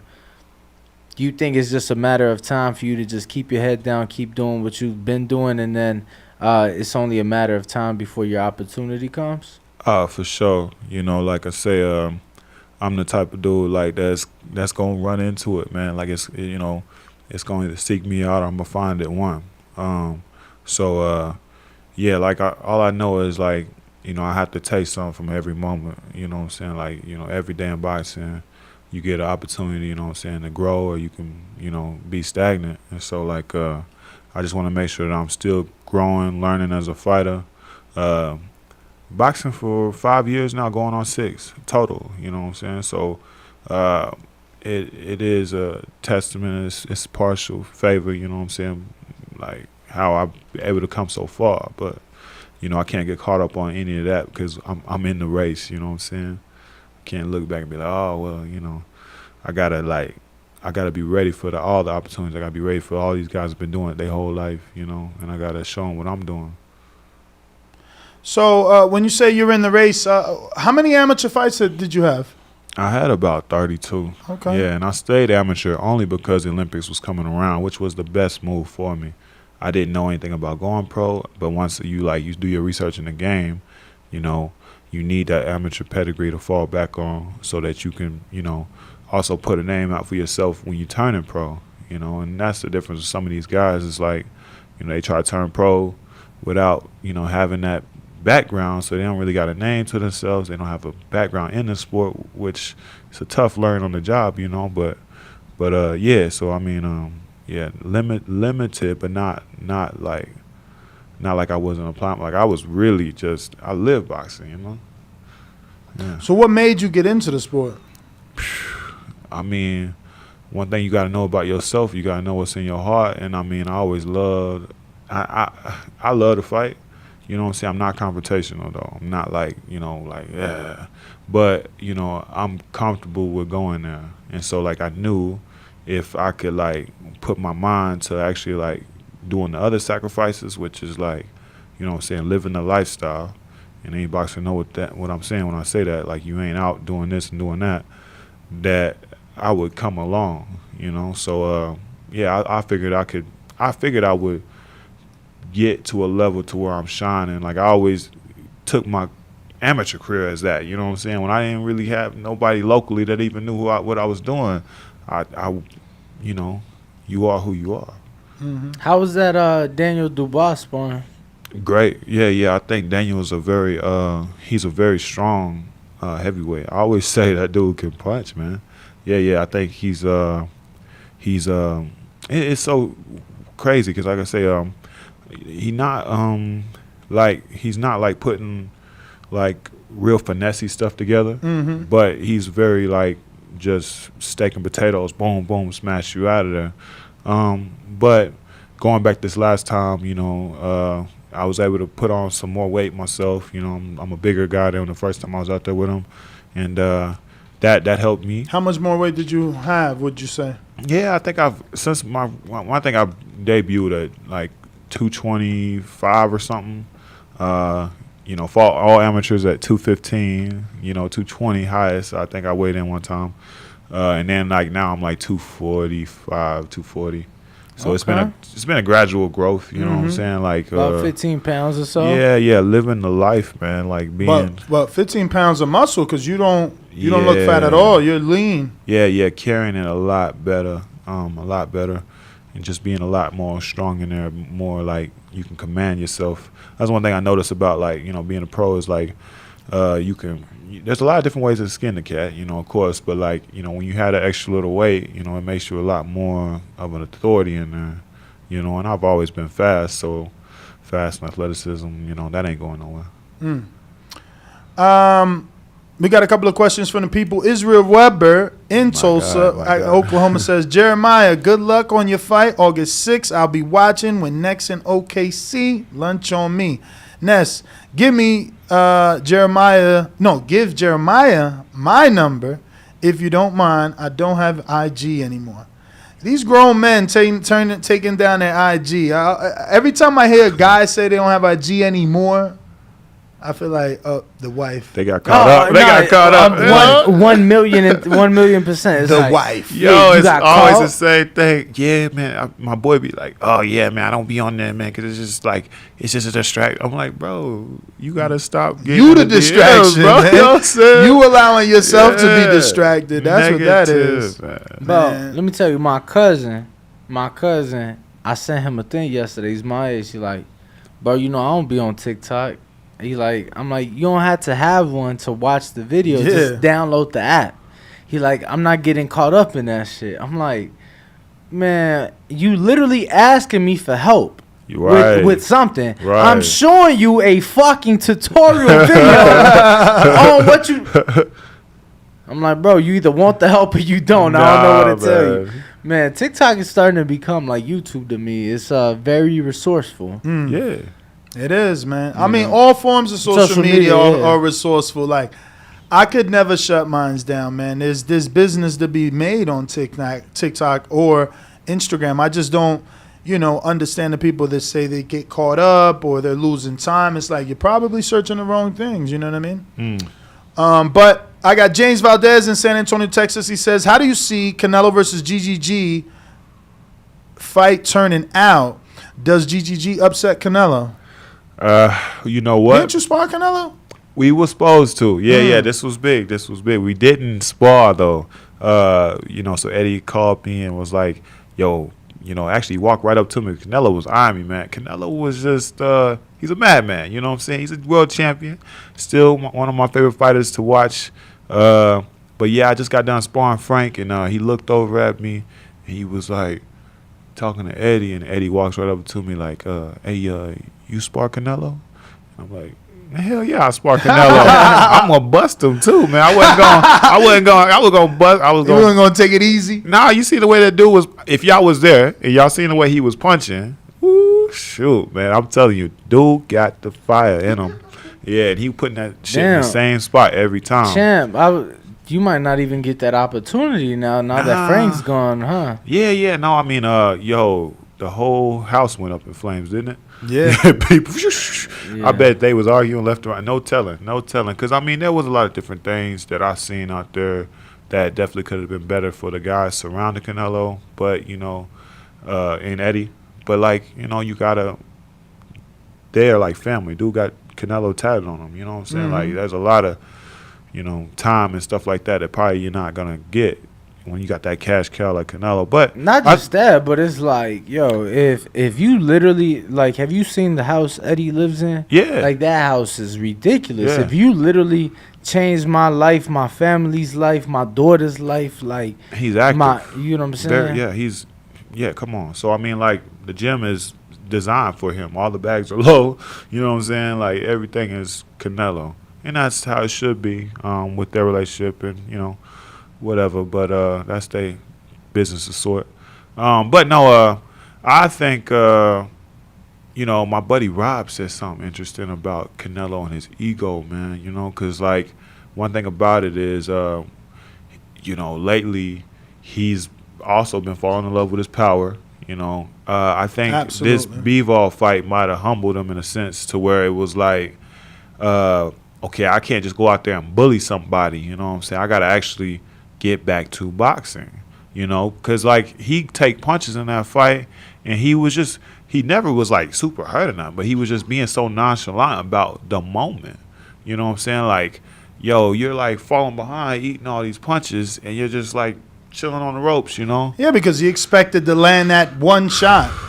It was never coming. He seen it with Callum. I don't know that he was expecting that one shot. He kept going for that bicep. No, it's that's 11th cool, round. He's still cool, throwing bicep but, shots. But I'm saying that's not that one shot. You know, that one shot is the one that put Pacquiao to sleep. You know what I'm saying? Like, that's the one shot. Like, his game plan didn't work. Well, that's what well, then I'll rephrase it. He stuck to the same game plan and never changed it. Yeah, He said he kept going for the bicep all night. It's like, yo, 12 round, I'm still trying to hit you in the bicep. Yeah. I mean, you know, and I think that's just it shows like you know, you gotta admit, like, you know, when you making that type of much money and you trying to stay hungry, you trying to stay the animal that you are, I bet it could be difficult, man. Because like one thing about Floyd is he completely got away from anything that was gonna not affect him in the lifestyle.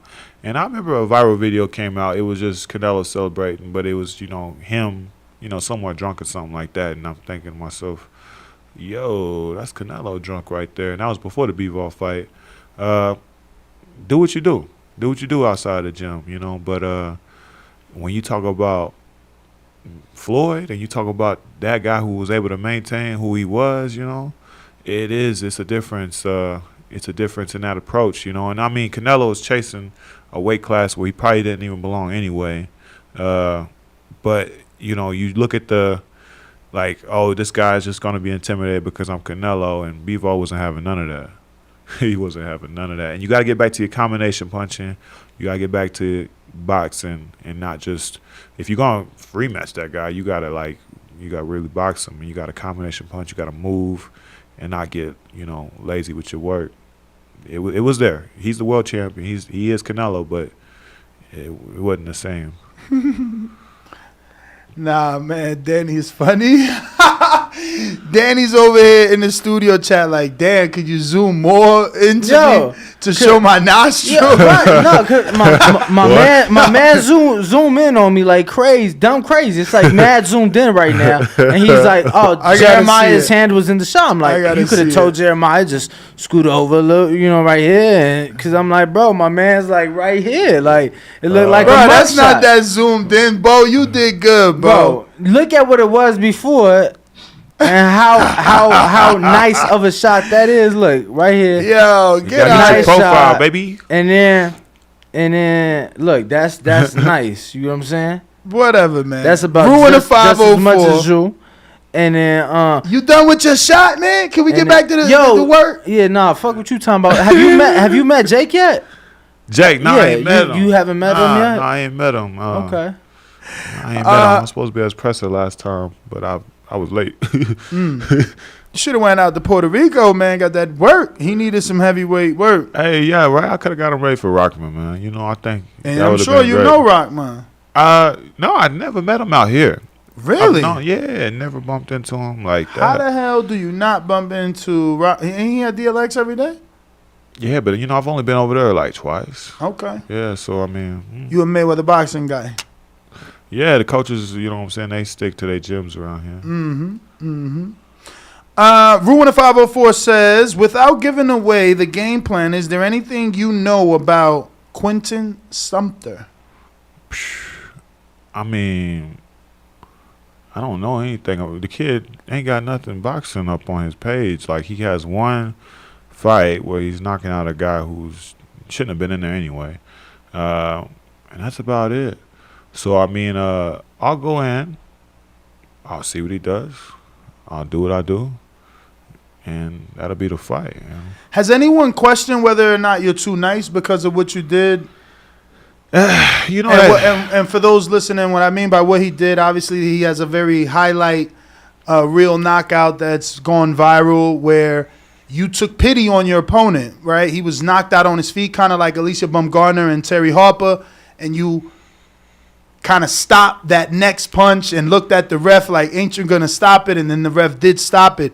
Have you had conversations with people in the industry where they insinuate or you kind of feel that conversation they're trying to figure out whether or not you have a killer instinct or you're too nice? Yeah, no, this has come up very seldomly. Okay. I mean, especially when, the thing, it just breathes new life every now and then. You'll see it go viral again.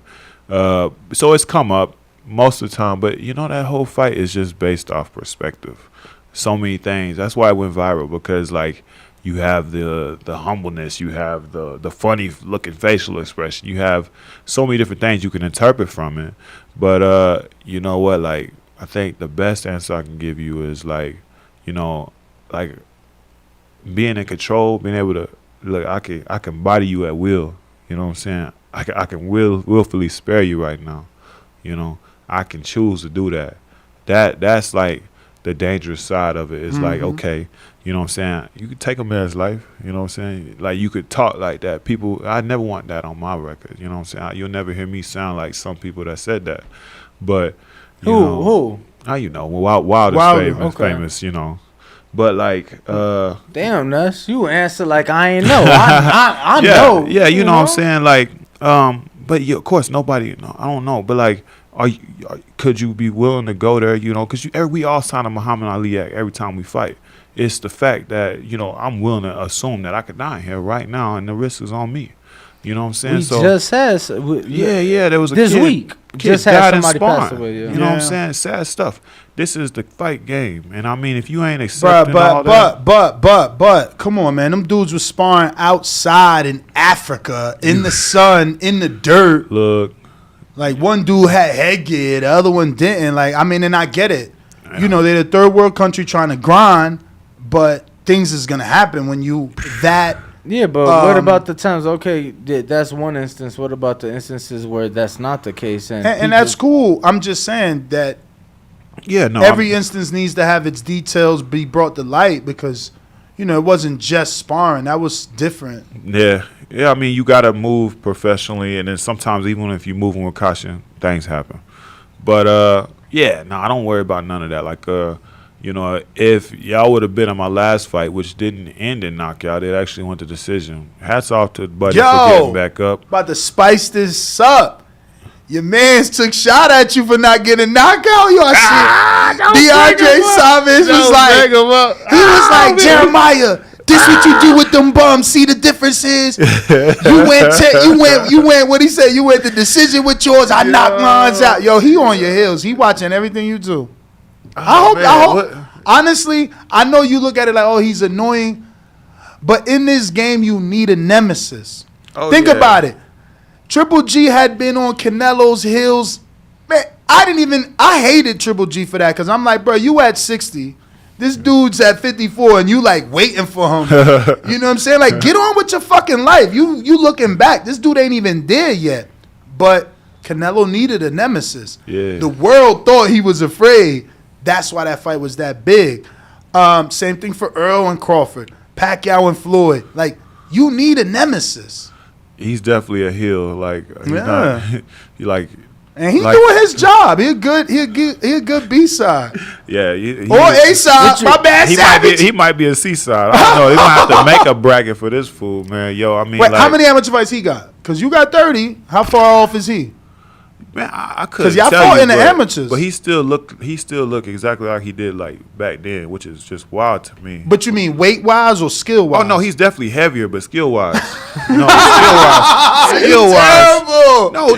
He said he's definitely heavier. What? That was right. That was pretty fast. No, he's definitely heavier, but the skill is still the same. And I mean to post not even a stoppage in Mexico. Yo, come on, man. Don't tag me in this. Like, he was looking for me to reshare the video. I wasn't going to entertain it. I showed it to some local kids in my neighborhood. They had a laugh. Hey, local kids. Like, it was like, who is this guy? And so, I mean, that was about as far as I'll take that. Yo, he in camp with Andy. Yeah, I know you seen that. You know you seen that. You know you seen that. Yo, you know what? But Andy's a great guy, man. You know, I don't know what Andy doing with them fools around him. Andy, hit me, Andy. Call me up. Because you got Ortiz, and you don't need to be hanging around them. So you don't think Savage is good? No. What about Chris Lovejoy? Well, you know, Chris is Chris. You know what I'm saying? I have no beef with Chris. So Chris can do his thing. I think, you know, Chris is Y'all great work at together? marketing. Nah, never. I've Never? You know, I seen that video of Tyson Fury like running him down the other day, and that shit was fucking hilarious, man. He was like, cause Chris had been popping his mouth at Tyson, and he said, "Oh, you the one, right?" And Chris was shook, man. He was shook. He said, "Yeah, come tomorrow." You know what I'm saying? I'm Tyson Killjoy or something. That dude he's funny, man. But nah, I ain't got no. You know, Chris, you the manager, man. You figure this out. We could have had Madison Square Garden. You know what I'm saying? What the hell you doing? So y'all offered him a fight? Yeah, I mean, you know, my team was gonna reach out, but we see where they at. You know what I'm saying? So like, he's waiting for something else, and you know, keep fighting in Mexico. Catch me in the Garden. Yeah. Catch me in the Garden. Shots fired. Nah, man. It's still good to have a nemesis. I like that you guys are, you know, kind of on each other, but there may be bigger fights on the horizon for you. You've been in, or should I say, you have rivalries already. We just found out you faced or sparred Jared Anderson in the amateurs. We sparred. Yeah, I sparred with him one time when I was down at the Olympic camp. Team USA was getting ready for Bulgaria, and he was just a heavyweight then, so he was at 200. I was a super heavyweight. I was brought in, of course. Damn, so you was bigger. Yeah, I was a lot bigger. How old are you? I'm 28 now. Okay. Yeah, I'm 28 now. And he's 22 right now. Two. Yeah, he's 22. He's 22. Oh, wow. Yeah, he's Fucking 22. young. You know, so you got guys out there that's really doing something. So like, yeah, of course, I'm headed more in that direction. You know what I'm saying? Like, it's cool to have all this little Savage banner going back and forth, but like, yo, like, catch me with the real grinders, man. Catch me with the real workers, and you know, I'm gonna continue getting my record up. I'm gonna continue getting where I need to be, so that like, yeah, like I told I don't know, like you know, I spar with everybody. I've been around sparring with everybody, but like you know, it won't be long before these names start coming to me, like the same guys that some of these guys I even sparred with, you know. Yeah, so like I wouldn't say that I'm in a rivalry right now, but ain't nobody off my radar. Ain't nobody off my radar, because they could very much all be, you know what I'm saying, somebody. And I'm gonna have my own name to bring to the table. And yeah, I got to knock one of these dudes off. I got to knock one of them off, you know. So, is it safe to say that you would prefer Jared to be in the role of DeAndre Savage? Would it entice you or make you feel any better if it was Jared kind of calling you out or trolling you on IG? I think that would, of course, because I think the gravity, you know what I'm saying, be a lot heavier. You know, Jared is reputable. You know what I'm saying, and I'm. That's why I came in the game. That's why I'm so serious about my career, is because it needs to be reputable. Yeah, you know, but you just said you're not looking back. You know, so like, I'm not trying to be, you know. No, but Jared's got more wins. He's got more wins. So like, would that be reputable? Cause like, well, that's why I say like for him, like, yeah. shouldn't he like? He's go after the bigger fights, the world title fights, or the fights that are gonna get him in place for the title shot. Okay, so that's the thing. Like, coming online and just talking around your mouth, it's super cheap. You know, but it's part of the game, man. You have to sell it. You have to and this is what Savage and them do. This is how they get their careers and their little rocks off, whatever. But you know, you gotta put in the work. That's why I keep. Yo, let's just fight. Let's just get there, you know what I'm saying, to where things make more sense. Absolutely. You know what I'm saying? Like, before you know it, we all going to hit the same point. We're going to be at the same destination. We're going to have to cross the same bridge, you know, and that's why I say, like, I'm running my own race, but I'm on a collision course, you know what I'm saying, without getting into Like I'm not trying to fake clout my way into it. I'm really trying to do it.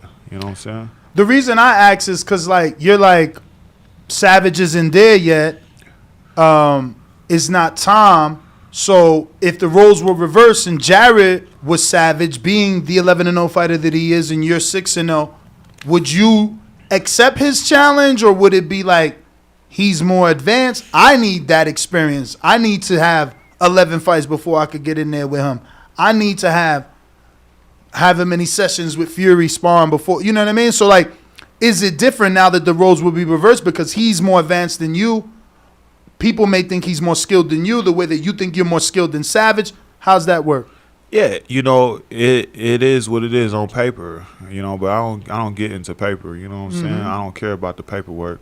I just know, like, if you gonna go into a water with, you know what I'm saying, a big fish or something like that, you better be ready to swim. So I'm not like, when that happens, when the opportunity happens, you know, whether it's 7 or whether it's after this fight, you know what I'm saying, we can get it, you know.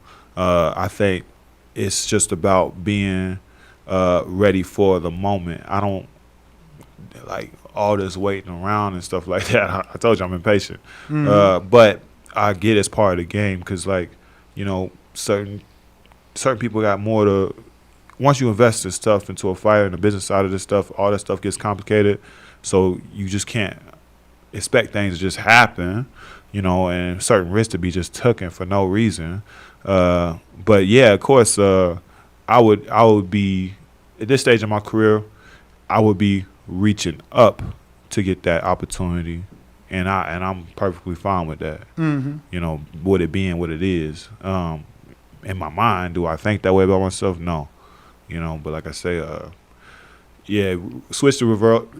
Savage, that's just a nada. You know what I'm saying? He's just so that's just Savage. You know what I'm saying? That's just how I actually feel about him. But yeah, I think you know, if it was a Jared or Hargovich or any of these guys at that, you know, clout level, it's a fight. You know what I'm saying? It's a fight, and I have to be ready for a fight. So I don't take it like.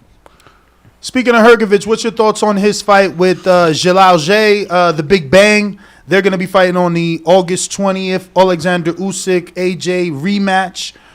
It's going to be a night of heavyweights pretty much, even though cruiserweight Andrew Tabiti will be taking on Tyrone Spun, unless that moved up to heavyweight, because Spun used to be a heavyweight, was going to fight Usyk one day.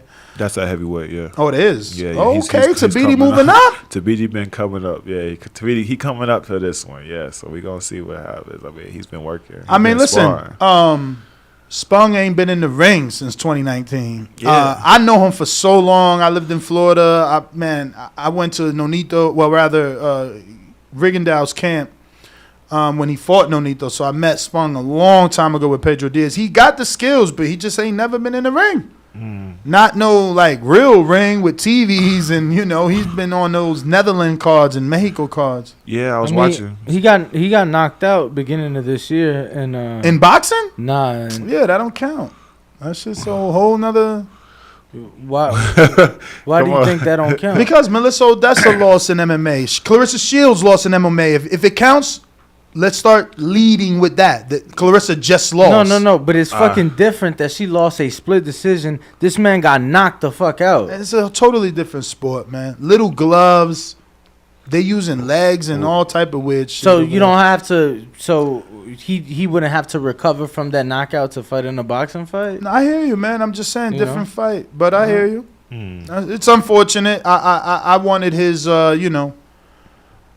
when he get in the boxing ring to be not with the cards stacked against him. You know, I've been waiting for him to have a real fight in this sport for a minute now, and was disappointed when the Usyk fight fell apart. So a fight with him and Tabiti is not bad. He's gonna have the weight advantage. He's not a small person at all. Have you met him in person, Spung, or no? Nah, I ain't never seen him. Never seen him. No. Don't they kind of look alike? Like on pictures? No? No, I don't see it. No. That was racist. Yeah. Let me get to some more of these. Who we got next? Young Tigre San Antonio says, who has the toughest road to undisputed? Haney, Bud at 140, or Canelo at 168? You know what? It might be Crawford, man. I'm tired of them talking about this fight. They didn't make this fight. I'm just gonna say Crawford just because I'm ready to see Errol, Spence, and Crawford get down. Like, figured it out. You know, you done left Top Rank, and you know I don't see what's the next obstacle. Y'all still talking about money? Find the money, get that money. Let's see that fight happen. I mean, easier said than done, right? Like, we kind of were talking about the numbers, just going off of what was rumored that Earl and Mikey made, Yeah. you know, which was high, 8 millions, and that was a long time ago. Yeah. My man done got 3 belts since then, plus this is for Undisputed. You got to consider Keller Plant, the rumor, Yeah. he started at 10 for 1 belt to Undisputed. So Crawford's sitting there like, bro, I just got 6.5 versus Porter as a mandatory. Y'all better come correct. So what is it? Is it like, you know, this is me asking the question, like when they pay you that money one time, then they always got to pay you that money again. Is that what it is or what?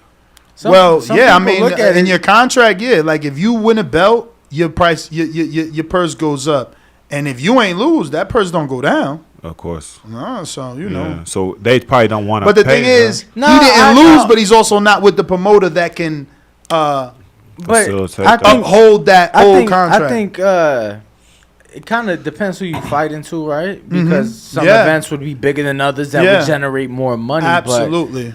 But dance partner always is gonna matter. Yeah, the dance partner is always gonna matter. I mean, that's why I'm telling you, don't turn Savage down. Don't think I got like this soft spot for him. Nah. I just understand marketing. People didn't like Rolly. They didn't understand Rolly. But look, he's popular as fuck now. And everybody wants to fight him now after a loss. It's crazy. The day after that fight, he's like... Not the day after. I've been saying it before, but he's going to tell you the day after I say he's going to be a star or people still going to want to see him. And it's true. They want to see him.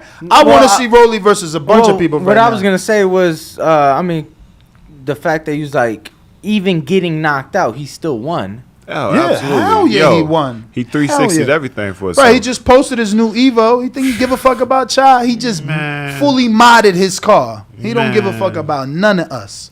Yo, he chilling. He had the odds. The odds were changing. You know what I'm saying? People were taking their money and flipping it on Rolly. Like, he's a hustler, man. He flipped that whole thing. And he bent it to his will to create that. I would love to see him in Blair Flair, but they just announced Blair Flair, Maurice Hooker. But imagine them two motherfuckers talking shit. Yo, let me tell you something. Granted, I know how even though Blair Flair is 147. I know how the game goes sometimes, and you know they could have known for a long ass time and could have been training. I just don't like the fact they announced the fight like 9 days, 8 days, or 9-10 days before it takes place. Like what, Maurice Hooker and Blair? Yeah, that's a great fight. I had no clue it was 9 days out. Bro, that's just next Saturday. Damn. They announced it's August 6th, yeah. Bro, and I ain't even see Blair. Blair used to train out here. Yesterday or Tuesday of this week? Is that the main? Who is it? No, it's on the undercard. Virgil Ortiz. Bro, that's Golden Boy for you, Virgil, man. that's the main event. Yo, Virgil. don't let Mike sign you to Golden Boy. Fuck that shit. No, don't do that. Stay away from Golden. That's Fuck wild, that, bro. That's crazy. That is wild. But yeah, I seen it. I was like, have I been missing this? Bro, you want to hear some more wild Golden Boy news? They got a fight card today. Today. Exactly. Somehow they got Joey Gonzalez, somehow they got Joey Gonzalez's brother, Jose Gonzalez, who I don't know how he ended up on Golden Boy when his brother's with Top Rank, but yeah, he's fighting today on their card. His brother's with Top Rank? Joey's with Top Rank. Ain't Joey with Top Rank or he's with Golden Boy? I don't know. I know when Shakur beat him, I know for a fact he was with Golden Boy. Oh, well, you might be right. Maybe that's why. I shit on Golden Boy because how the fuck your fighter fighting for a world title and y'all ain't even come in support of him? Pathetic. Yeah. But yeah. But yeah. So if he is so it might be right. He might be Golden Boy. He might be with them now. But I know when No, I think you're right. I think that was Golden Boy and Bob Arum, Top Rank. But you said Bud had a rougher road to Undisputed. But I think you said that more because you just want the fight. I did. Okay. I did. Big Casual says, what's up, champ? Have you ever got some work in the gym with the heavyweight vet Luis Ortiz? If so, how was that experience? And how do you see that fight going against Andy Ruiz? Yeah. Ortiz was my first actual camp. Like, you know what? When I moved out here, my first real heavyweight like camp where I was invited in as a sparring partner to work with him for. He had a fight ended in the first round. So they put you in one of them little cells in the back? Woo, you seen it, boy. Yeah, I was out there, man. How long? Man, I was out there for what, 3 weeks? Wow. Yo. Shout out to you. Yeah. For anybody that doesn't know, so Luis Ortiz has a gym that is kind of like a mechanic shop. Herman Caicedo. It's kind of like a mechanic shop, and that entire plaza is mechanics. Yeah. His gym happens to be a gym. It's still the whole mechanic, type of garage. In that garage, they have 5, maybe 7, 10 by 10 jailhouse cell rooms where the guys go. They got their bed and little TV, and you sleep there. Yeah, I was on a bunk bed. Smaller. Oh shit! Yours was a bunk. Yo. Oh, that's smaller fucked up. than They this gave you a table. bunkie. Smaller than this table, and like Who was your roommate? It was just me. You know what I'm saying? Oh, I mean, okay. it was double stacked, but like I say, I was sleeping in the bunk bed, and then just a little 4x4 little room, man. I'm talking about no bigger than most closets. You walk out, you open the door. Wait. Yours was smaller than 10 by 10. It was 4 by. Oh my! I'm exaggerating. Okay, but I I'm was about telling to you, say, damn. it was 4 by 4. Yo, I'm exaggerating. standing. You know what I'm saying? He was He standing. was laying I'm down like. exaggerating. Yo, He was He was just in a- laying there. they He gave was him a laying. coffin. He wasn't laying down. He Yo, was they laying gave, on the wall. they gave him a call and say, "Yo, sleep here. If you don't wake up, we know what to do with you." yo, I open the door, I fall out the room. You know what I'm saying? I'm already in the gym. Oh, I'm like, it's time for sparring. Like, yo, and they know where to find you. You know what I'm saying? So like, it's my first time in Miami. So like, I'm dead. Ortiz, I'm running in the morning. Yeah. But that last week, dog, I'm trying to do Miami, man. Yeah. I've been out here, and so now I'm trying to see, Wynwood. I'm trying to see the beach. I'm trying to go. Ocean You ain't Drive. had no car. Nah, I'm pushing, man. Shout out to my boy Cassius Chaney, who was out there. Okay. He whipped me around a couple times, and then I just started soloing with the Uber, which got Yeah. expensive, but but they paid Real quick. Yeah. So man. But you know what? Especially in Florida. Shit is far out there. The gym is in that whole garage. So like you can't invite nobody back. You can't do anything. So like It's no parking. So like I'm coming back in the middle of the night and. It's gonna he give me the passcode to get into the garage to open the gym, but the you gonna gate wake locked. everybody up. Man, that thing, I'm coming back, man. It's late. I'm coming back. I'm waking up the whole. Ortiz got money though. He ain't living in there. Yeah, of course You know what not. I'm saying? He Nah, with his he wasn't family. in there. But shout out to all the guys that was down there. Carlos Negron, everybody. Negron wasn't living in there either, but everybody that was staying there, they had some other guys. Michelle Rivera. Yeah. So Chris we all- Colbert would pop in, right? Did he pop in while you was He there? wasn't there when I was Danny there. popped in while you was there? Because believe Garcia so, yeah. uses that gym. Yeah, he might have been coming the week I was gone. Okay. Yep. And then you had what's his name was getting ready for Devin Haney at the time, Gamboa. Okay. I think that was who he was Okay. getting ready for. So Gamboa was working. But yeah, a lot of people popping in and out. That gym is it's wild, man. But Ortiz's work was great. So great you got work experience. with Negron too then? Yeah, I worked with Okay. Negron as well. That's another Olympian too. He was an Olympian for the Puerto Rico, right? Yeah. But lower weight. Yeah, He wasn't a heavyweight. No, but he still moved like he's that little guy, man. Mm-hmm. So it was just growth. It was so much growth like that. And then straight off of that fight, then go to London. So like Great experiences. yeah, great experience. Listen, we got to cut it. I know you ran into some issues and got here late, but we got our next guest kind of outside waiting. We're going to cut to a quick intermission and come back with Team Trouble. But Jeremiah Milton, please give out your social media or anywhere you want to direct our audience. Obviously, you got tickets because you do have a fight. Let them know how to get them and how to watch you. Yeah, absolutely. So if you guys want to keep up with me, just check me out. You know what I'm saying? Mainly I'm on IG at Dreamland_Milton, or you can follow my Twitter, Dreamland Milton. Those are two places you'll see me posting and just keeping y'all updated about fight stuff. August 6th, we going to Madison Square Garden. Jake Paul undercard. Come check me out. Fighting another undefeated fighter. You can come out to the show if you out in New York. Yo, that's going to be the spot to be at. Outside of that, man, stay tuned. Let's go. Let's go.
The Boxing Voices in the building, and we are gonna have another guest in the building.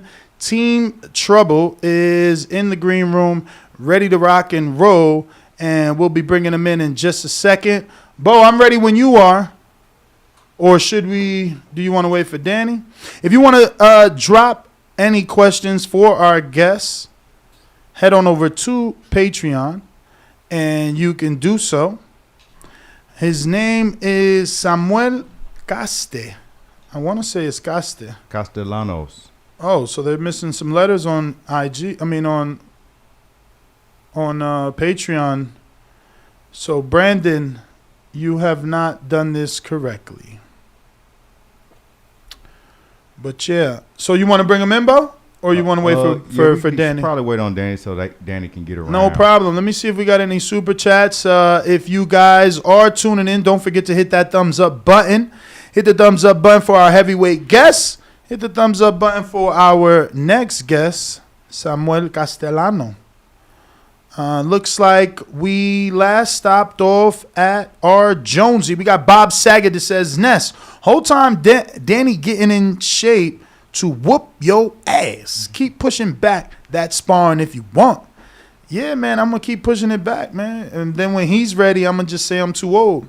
Casual Boxing Fan says, shout out TBV. Also, man's mic is low. Can't really hear him. We fixed it, man. We fixed it. Hopefully, we're good. Bo, shouldn't you sit over here real quick? Come give me a test, man. Yeah, and put you on cam so everybody see Bo. Oh, they just seen you. You're what y'all think, chat? I hear you now. Let me see something. Wait. Sound levels. Do it again. You're.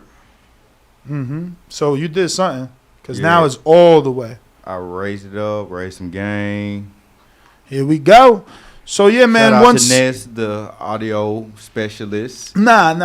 I just happen to have that same one, or just a little bit bigger, so I know a little bit. But you see how many buttons that shit got. It's like maybe 150 buttons and sliders. You know what I'm saying? It's hard. Buttons, under buttons, it's and not over easy. buttons. But it's not easy. We got the main man here. Oh, the man of the hour. And then we're gonna bring him right.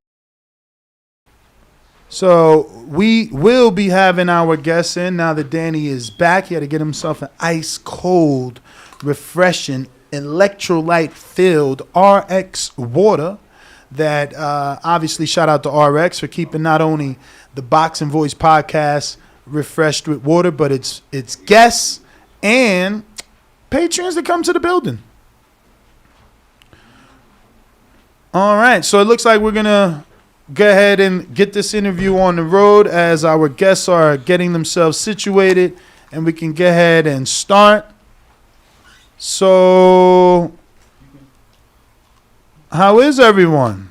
How you doing? All right, can Good. you just thank you, Danny. Okay. Bring that wire around the mic, Danny. There you go. All right.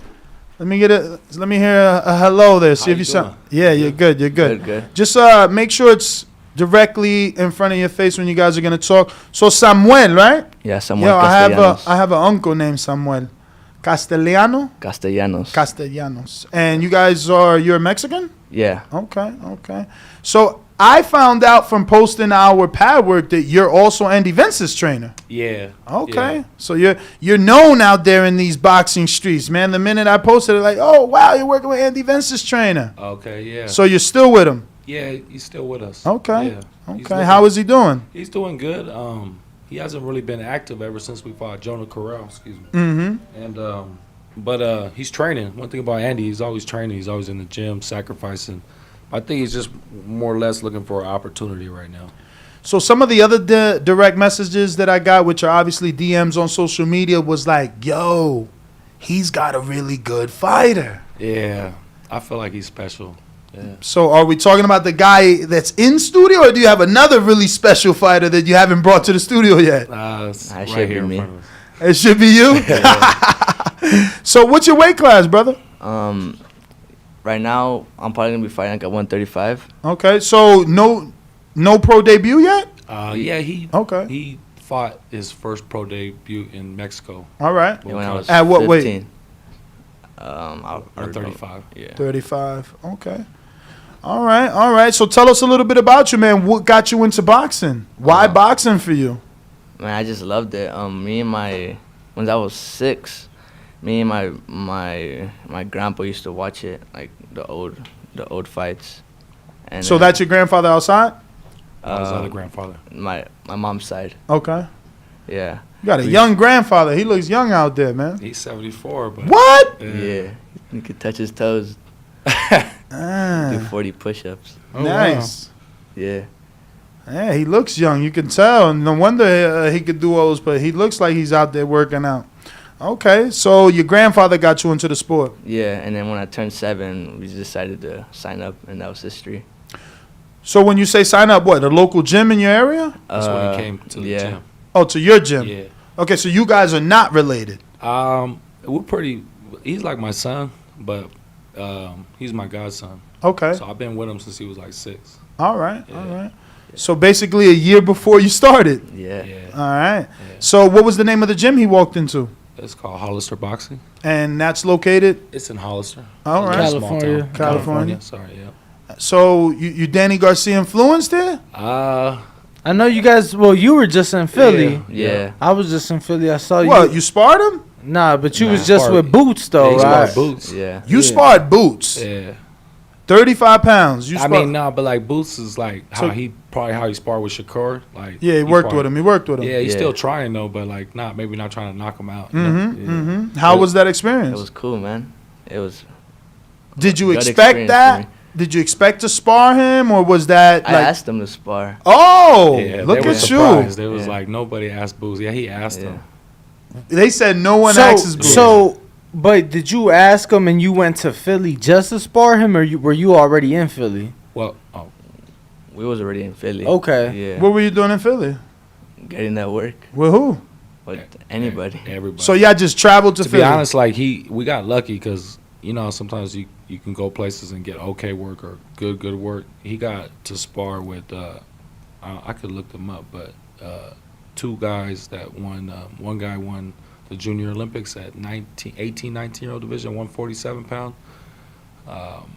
And then the other kid was 17-year-old division. He won the Junior Olympics as well. So So they were both amateurs or former they were amateurs? both amateurs, but he got to spar on both, like at the 4 and 4. Like he did 8 rounds with both, 4 and 4. So it was good work.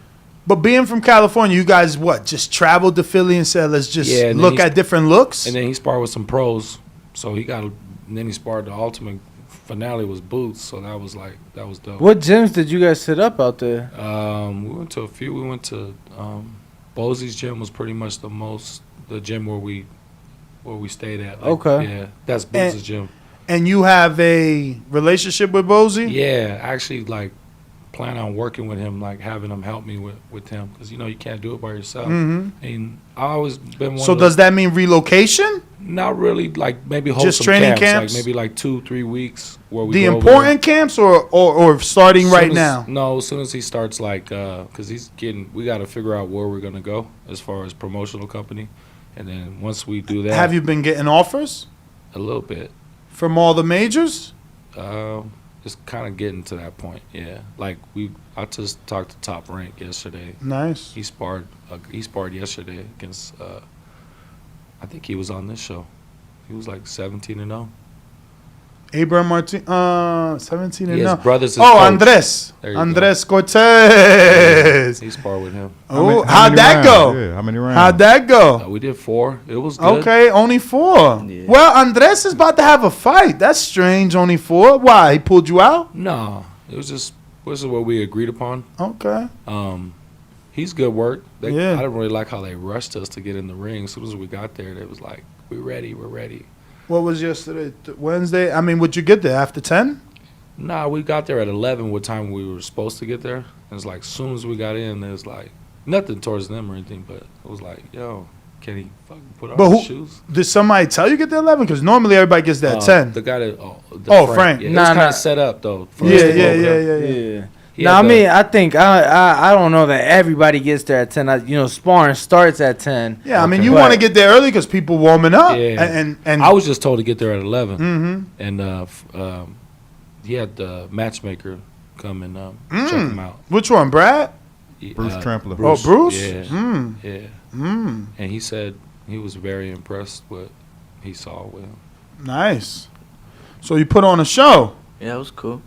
He said, "Yeah, it was cool." He said, "Yeah, it was cool." Yo, he's so humble. Nah, yeah, No, yeah, of course. that's I've just- seen him. yeah. He's definitely, I think they were more- pure Mexican Yeah, style. they were more impressed. Like we didn't go over there like oh, what's his record or who's this? They just said, hey, this guy's ready to spar. And we was like, all right, let's do it. Like put him in. Mm-hmm. But he sparred with the best already, so it was like The best in what? Cali?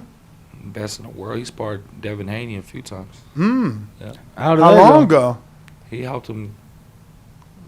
For the I'm Cambosis talking too fight. much. Let him talk. We helped him for the Cambosis. A couple. Out here, or he took Out you to there. Australia? No.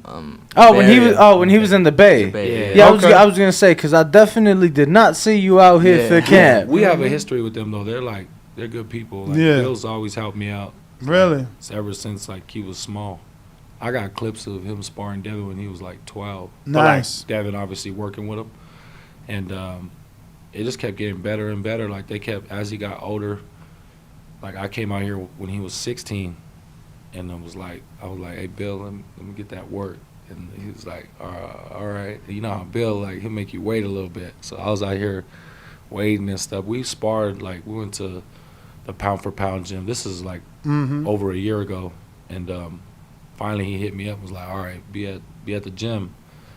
So we went, and he had Devin turn it all the way up because he's like, this little youngster wants to really challenge you, you know, like, you're going to have to. And this was for this camp. No, this is in the like, I'm past. just giving you the history. Okay. Yeah. Like, they had sparred when he was little, and then, like, I felt like he was ready Again. to challenge himself. Right. I'm like, I think you can get with him now. You're 16.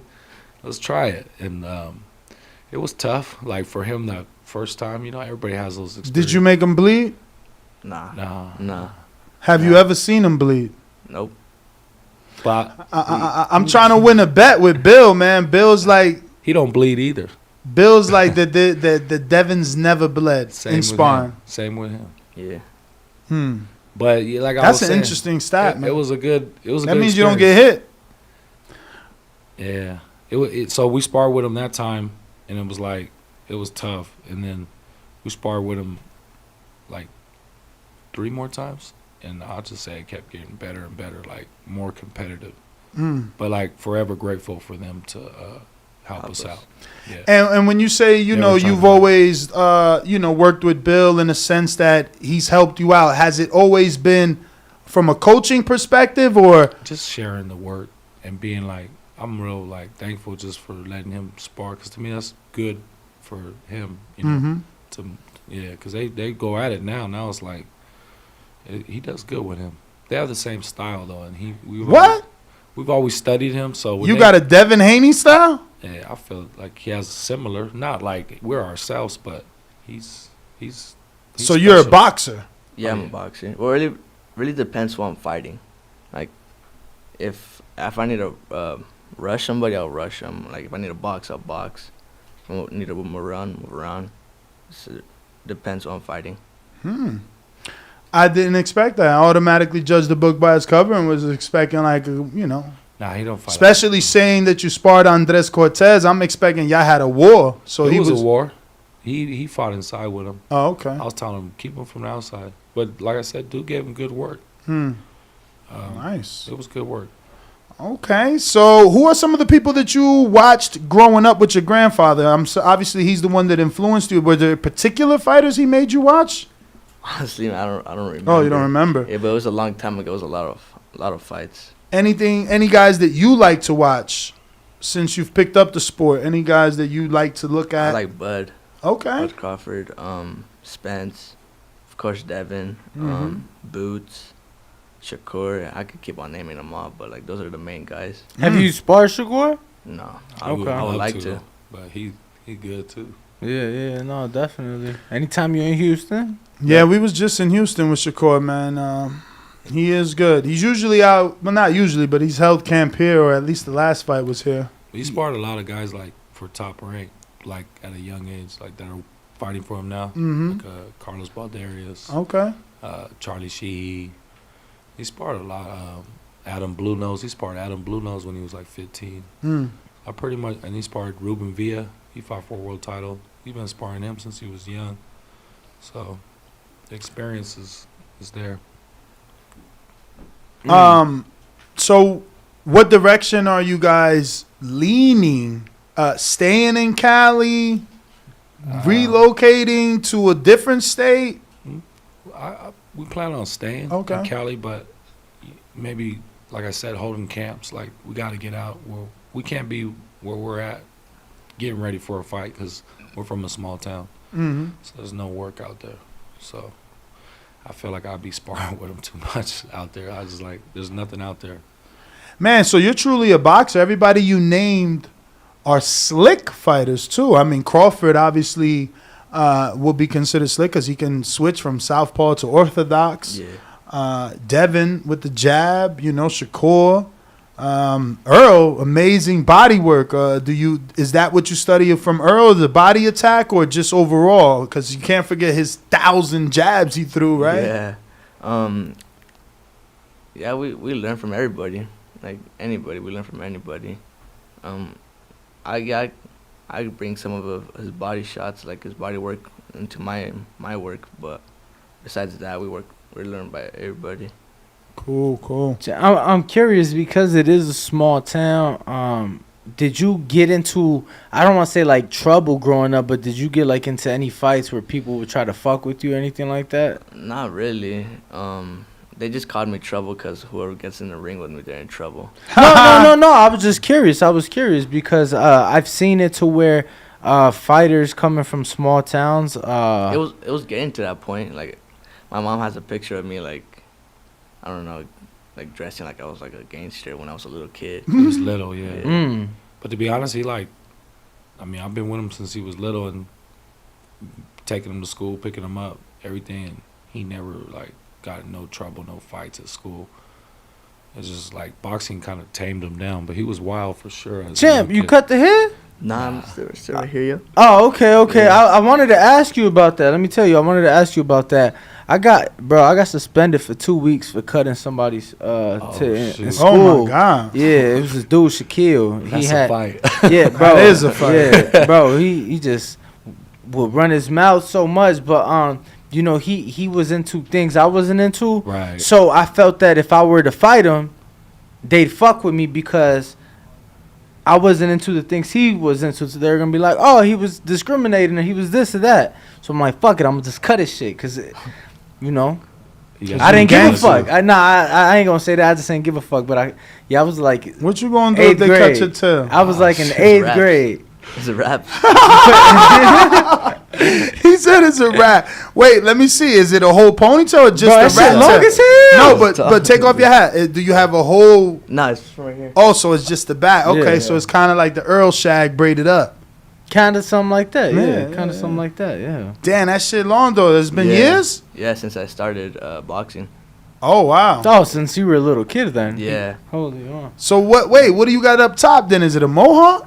I was like, Watch What do you out. got? You can show. The Abnamares? Shit. Oh, okay, just regular haircut. It's Okay. regular. All right. Oh, that's definitely. Who used to have that? Costa Zoo, right? I don't know. I know. It was Costa Zoo. No bow with the rat tail. hey, I'll say this though, like I see a lot of kids that are starting to eat, especially his age, they like growing the tail. Bringing it back. But I'm like, man, he's the one that really, he's the first kid that really did that. Like, I feel. But a lot of kids are doing it. He's probably not the first, but he's one of the originals. Yeah, no, especially being from a small town too. Like I'm sure you walk around there now like you a star. You walking around in I really Hollister. don't go outside that much. Really? Nah. Yeah. Just train, come back home. Just eat, train and go sleep. home. Coach, you was talking play about video games, too. you was talking about obviously having to leave Hollister because you can't get to work there. Yeah. How does that make you feel knowing that you may have to make that move to Vegas? You may have to make the move somewhere else to be able to progress and further your career. I mean, that's what we have to do when you get that experience to get better.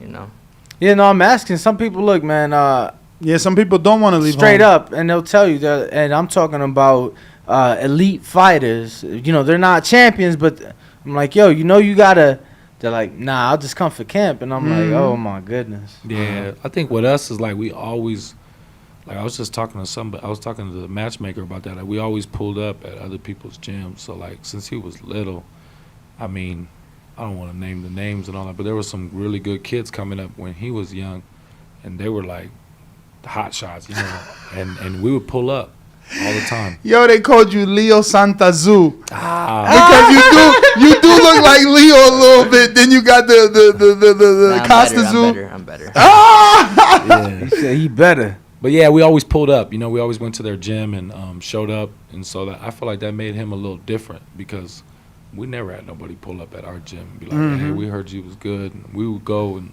I'll take them to Long Beach. I'll take them to Oakland. And then we would leave the state and go to just wherever it was. We would go and find if this guy was ranked, we would go over there and get some work with him. I want to ask because I just saw, like I said, I was just with Boots watching him spar like shit. Hey, well, what'd you think? What, last week? That was last week. About what? Like, I had messaged somebody. I said, you're going to see why he's the best in the world. What'd you think? Boots? You know, I'm going to be honest with you. I was impressed with what I saw in sparring, but I went in there in my mind already telling myself whatever I see, I know this isn't Boots 100% because he don't even have a date right now. Like, true. He's not even in camp. Like, he's staying in the gym. Who was he sparring? He was just working with one of the guys in the gym. Oh, we saw him drop like cruiserweights. Yeah, like guys like my size, your size, and everybody. He was. Yeah, no, I was impressed. I was impressed with. I heard he knocked out Damon Nicholson. They trying to cover it up, but enough people that I believe told me he knocked him out. What's the guy that Charlo that lost to, but then he beat him? Tony Harrison. Tony. They say he went to the gym and was like lacing up his shoes and Boots was sparring. Like when I don't know what you saw, but when Boots was sparring, you can get intimidated. No. So they saying he was lacing up his boots and left, and he left. That's what his pops was telling. That's a true story. I don't know Harrison. How long ago was that? Harrison was just in Philly for but Boots is kind of like that. He was just in Philly for an amateur tournament. He took all his kids out there. That could have been a few months ago. You notice he don't drink water when he spar? He sparred 4 minutes and only 30-second rest. Like when we watched him, he had one guy, and these guys were like 11-0 with 10 knockouts, cruiserweight. He had one guy get in, and he did like 4 rounds with him, 4 minute. And I swear, every time it was a break, he'd just go right to the center of the ring, put his arms behind his back, just like it was not. Most guys, they go to the corner like. Hell yeah, rest on them ropes, lean on them ropes. His cardio is vascular. Yeah, no, I was impressed with his leg work. Like his legs, I could tell he has stamina like a motherfucker. Yeah. And for two, it was just the way he would move. He in that sparring, I could tell he was working with him because he could have caught the guy with so much shit and chose not to. Yeah, I could tell he was more so just working with the guy, and I overheard the guy was fighting this weekend, and I was just there last week, so I think it was more so light. Like he was just really. It was a smaller guy too. Yeah. No. This guy was a 54-pounder. Okay. 54-pounder. But yeah, he was just working with him, and when I say he was working with him, he was playing with him. Like it was like he was doing whatever he wanted in there. But like I said, I know. It's not the same. Like, he's not in camp. He's not throwing. So it's like, yeah, I see you holding back. I know you could have threw that, but it's like, I want to see you throw it too. Yeah. It's like, yeah, I know you're getting out the way of all these shots. I know all this, but it's like, I want to see what his Boots like. Because if this is now when he doesn't have a date, what is it when he does have a date lined up and he's going 12 rounds? He was laying them down when we were there. He was making them surrender. I was feeling bad for these guys, one by one. So do you believe he will have the opportunity? So understand the question. Do you believe he will have the opportunity to undispute and not only 47, 54, and 60 like he dreams he can do one day? Like you said, if he gets the opportunity, I think he can do it all. Like, That's our new benchmark. Is him. I used to always. I don't know. I feel like I- Boots is different. You guys were just there. You said a couple weeks. We were there for 2 weeks. Was Yeah. Brian Norman there? The welterweight. He don't look like a fucking welterweight. He's huge. Brian Norman. I don't think I didn't. Okay, so it's a father son, but this I want to say Brian Norman's from Atlanta. He's a welterweight. Correct. So he's from Atlanta, and it's all we've been hearing is like these boogeyman stories of him fucking everybody up in sparring. And I'm talking about like people of name, you know, champions, big names. Right. And so he was there. He was there when I was there. And I'm like, he wanted work. And I'm like, oh yeah, him and Boots finna work. And they didn't. So I was just curious. I was just curious to see if you guys got to watch him work, because that was my first time meeting him, and like I said, I've been hearing about him for about a year and a half, and it's been nothing but boogeyman stories of him killing guys in sparring. Yeah. So I was just curious if he was there, because he, like I said, I was there last week and he was there, so I was just I think wondering. anybody that fight at 47 just they ain't ready for it. I've been watching boxing for a while, like studying and paying Mhm. attention to everything, and I don't know. I just never seen nothing like that. What do you think of his because you guys were there for 2 weeks, what do you make of his work ethic in the gym? Because you've been with guys you know, of name, and guys that I think highly of in the gym. So that's why I'm asking, what do you guys think of his work ethic? Compare his work ethic specifically to Devin Haney. I'm talking about from the beginning. When Boots walks in, Devin walks in. From their shadow boxing to their sparring to their jump rope. Who's working longer, harder? Are they equal? Because I seen Devin fucking do jump rope frontwards and backwards the entire length. When we see Boots, we just seen him spar. We didn't see him Work. train. Yeah. You didn't see him work. I see Devin do jump rope the entire length of Bones Adams, frontwards and backwards, while having a conversation with me. 30 fucking minutes. It's like not messing up. 50 yards back and forth. Not messing up. Back and forth. Right. Just walking, kind of jogging that way, Yeah. jogging back. Devin got And talking. He got that work. You know, ethic. I see him fucking shadow boxing. He's like, "Ugh." It's like a fight in shadow boxing where, you know, people be loosening up. They be like, you know, you looking cute and shit. Yeah. He's like in a real fight. Sweat is coming off the elbow. That's all So he how is it with Boots? I wanted to know. I mean, like he said, we didn't really get to see him train, but Just just sparring though, like that says a lot. Like I've never saw nobody like what we talk about. Like he can bring in. Like we saw him spar with 4 people. At Yeah, one time, 4. like 4 people, and it was like 4-minute rounds. And one time he did like 6, and then another 6, and then probably 4 and 4. And he didn't even drink no water. Now he was in the ring for like an hour or something. Did he get out the ring? Because I know when I was there, He didn't. literally fucking sparred, right? 2 guys, 4 and 4, gets them out the way, and then gets out, and it's like doing the he's on the heavy bag, but he's on the heavy bag going 110%. Yeah, he didn't do that with it. That's what I like too. You know, I've been to so many gyms and I've heard trainers like, you hit the bag the way that you fight. Yeah, So if you bullshitting on that bag, you're going to be bullshitting in that fight. yeah. And I love seeing dudes jump out of sparring and go ham on that bag. You know, Yeah. give me, like, they still got energy. They're not hiding. Because some people use that bag and they get it behind it to Yeah. hide, bro. Yeah. It's hilarious. These gyms are crazy, man. Yeah. But that's interesting, man. Danny, you had the pleasure, at least. Everybody in this room except me, I got to Yeah, see you gotta Boots go check work. him out. I know. Yeah, I'm gonna be honest. Cause I was in Danny's when I was in Philly, and I Yeah, saw we the was over hat. there, too. I saw the hat when I saw you, and I had to like look twice, cause I'm like, he had a, you know, one of his mans or something kind of look like you. Oh, Matt. I'm like, yo, what the fuck? I'm like, I know I just seen somebody in Danny's gym. I'm like, same guy. Yeah, he sparred in Danny's gym too. Okay. Who'd you spar? The guys I was telling you about, that one. Okay. Yeah, they were actually Danny Garcia's sparring partner for this campaign. That's I actually don't like that about Danny. I don't know how you feel. Not about Danny, That's what I actually heard. about Angel. Because Angel is the one that told me, and that's Angel's philosophy. But he's like, he doesn't bring in Hard sparring. super hard sparring because he feels like people just want to make a name off the champ, and he's not here to get his fighter hurt. He's here to get his fighter ready. But I feel like if you're not getting tough sparring, you're not overexerting yourself. You don't know if your stamina is there. You don't know if you got 12 rounds of hard work in you. True. You know what I mean? But how do you feel as his trainer? Obviously, you let him spar with Boots, and he sparred a lot of names. Is it good for the sparring to always be tough?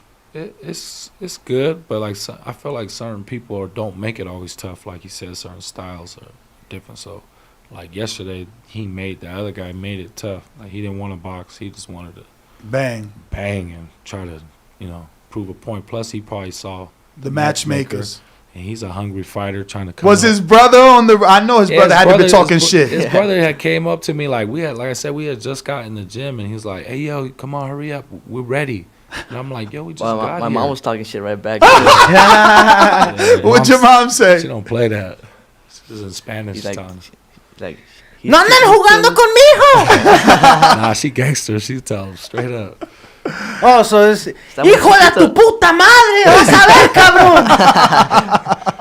You in trouble I now. think she was telling him like he's too short for you and shit like that. Oh, really? Oh, chaparro. Okay. She was just biting back. No, I feel it, man. I could But it imagine. was I'm good. so mad Respect I to them, it was missed good it. work. Like I'm not here to talk bad about him or anything. It's cool that he rushed us. Whatever. It's cool. Like they're. No, they're great. No, I love their attitude, Yeah. and especially Louis. Like Louis, I was just telling them that I watched this little because I had to go through it. I didn't know who he was, so I was like, "Who the hell is this guy?" He kind of gave us some tough work, and I was like, I thought he was just like a bum, like in the gym. I was like, fuck him up. Like when we got in there, I'm gonna be real. I was just told him, man, fuck this dude up. He's rushing us. Like beat his ass up. But he was pretty. He wasn't decent. Like, Yeah, I mean, he's 17 and 0. He's 25 years old too. He's 17 and 0. Congratulations that you got in there and you handled that pressure, bro. Because he's no joke. I'm not saying he's the world beater, but he got some decent pressure. Around. Yeah, he don't play around. And his brother soups him up. His brother's on that rope like, I'm gonna get this. He's in his ear like, yo, you better get him out of there, fuck him up. Like I've heard him, that's bro. what the matchmaker was impressed. I've heard his brother. His brother, I like his brother because he's a motivator, and he's not gonna let his brother believe that anyone's better than him. So he's there in his ear, like, man, you the man. And you see, and you see, his like Andres was nothing like that. He's real quiet, real humble. And Louis is the Angel Garcia of the relationship. That's good though. You He's need totally, that guy to be. You do to hype you up. And one thing I will say that it don't matter who the fuck you are. He keep that same energy with everybody. Louis don't care. So if it's just y'all two and it's 10 of y'all, he don't give a fuck. It's Yeah, I felt like they knew us or something because I was like, damn, like everything was. That's just him, bro. He got into it with Shakur. Okay. Yeah, Shakur wanted to spar Andres. Yeah. And because, so story has it, Andre was putting hands on everybody in the gym. Shakur seen him and is like, yo, I want that work. And Louis like, nah, we're going to fight you eventually. We ain't sparring you. So he continues to go to the gym and then spar one of Shakur's peoples. Right. Allegedly got the good of him. So Shakur's seeing it and wants it. And he's like cheering on from the, That would have been good work for Andres. For both, yeah.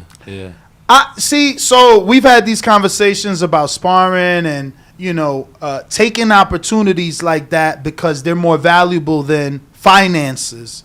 But trainers, managers, everyone feels differently. It's like Louis. He's like, I don't want him in there with Shakur. We might fight him. Right. So why would I give him a glimpse? A lot of people would feel that perhaps, the right or wrong sparring session could then potentially cause you to fight down the line. How like you guys think he would have did with Shakur? Honest opinion.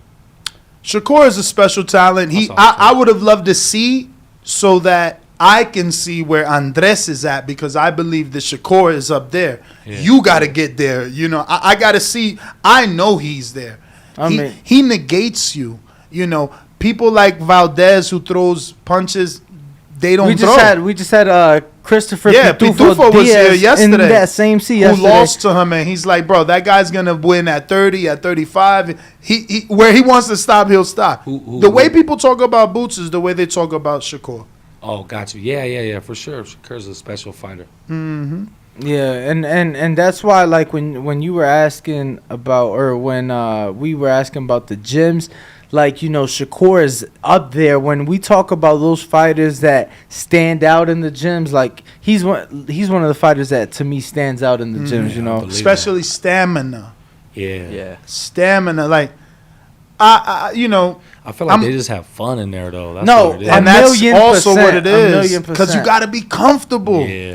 You know, have you ever noticed when you spar somebody that you've already sparred, you can do better? It's because you're comfortable with them. He was just talking to me. Bro, like, you know, like we were just down there, and then Shakur's been doing camps out here for some years, so I've been fortunate to be, you know, in camp with them. Yo, like, always having fun. We're down there, you know, him and Jared, and you got a heavyweight and a 130-pounder sparring. Yeah. Because it's like, oh, you my brother, like, we gonna better each other, we're gonna help each other, we're gonna push each other, and we're gonna learn from each other. Same shit like with Devin. If you look with Devin, it's like all his guys are in camp with him. Like right now, he's in camp. All the homies in camp. His uncle's in camp. Like, it's a family affair. Like, you know, everybody is together. Everybody's in camp. You know, everybody is you know, united. So you Like definitely, helping each other out. yeah, no, definitely. And like you said, I think the most important thing, regardless of what you do, is being comfortable. For sure. I don't care what that is. I don't care if you need to sleep with a teddy bear at I night. always say it's like treading water. Like, you know, some people it's hard for them, but once you get used to it, that's like and being in the ring. You gotta learn to tread water and relax. It's funny you use that analogy because I learned when I relaxed that treading water was so easy. Yeah. But I have a problem. It's hard for me to do it. yeah, man, staying relaxed in water for me is hard. But some people could do it. Yeah, for I can't an float. Like, you know how people could just sit in the ocean and float? Like, I could float temporary. I can't just lay back and float forever. Like, Me my too. mom can do that. But so funny y'all talking about treading water.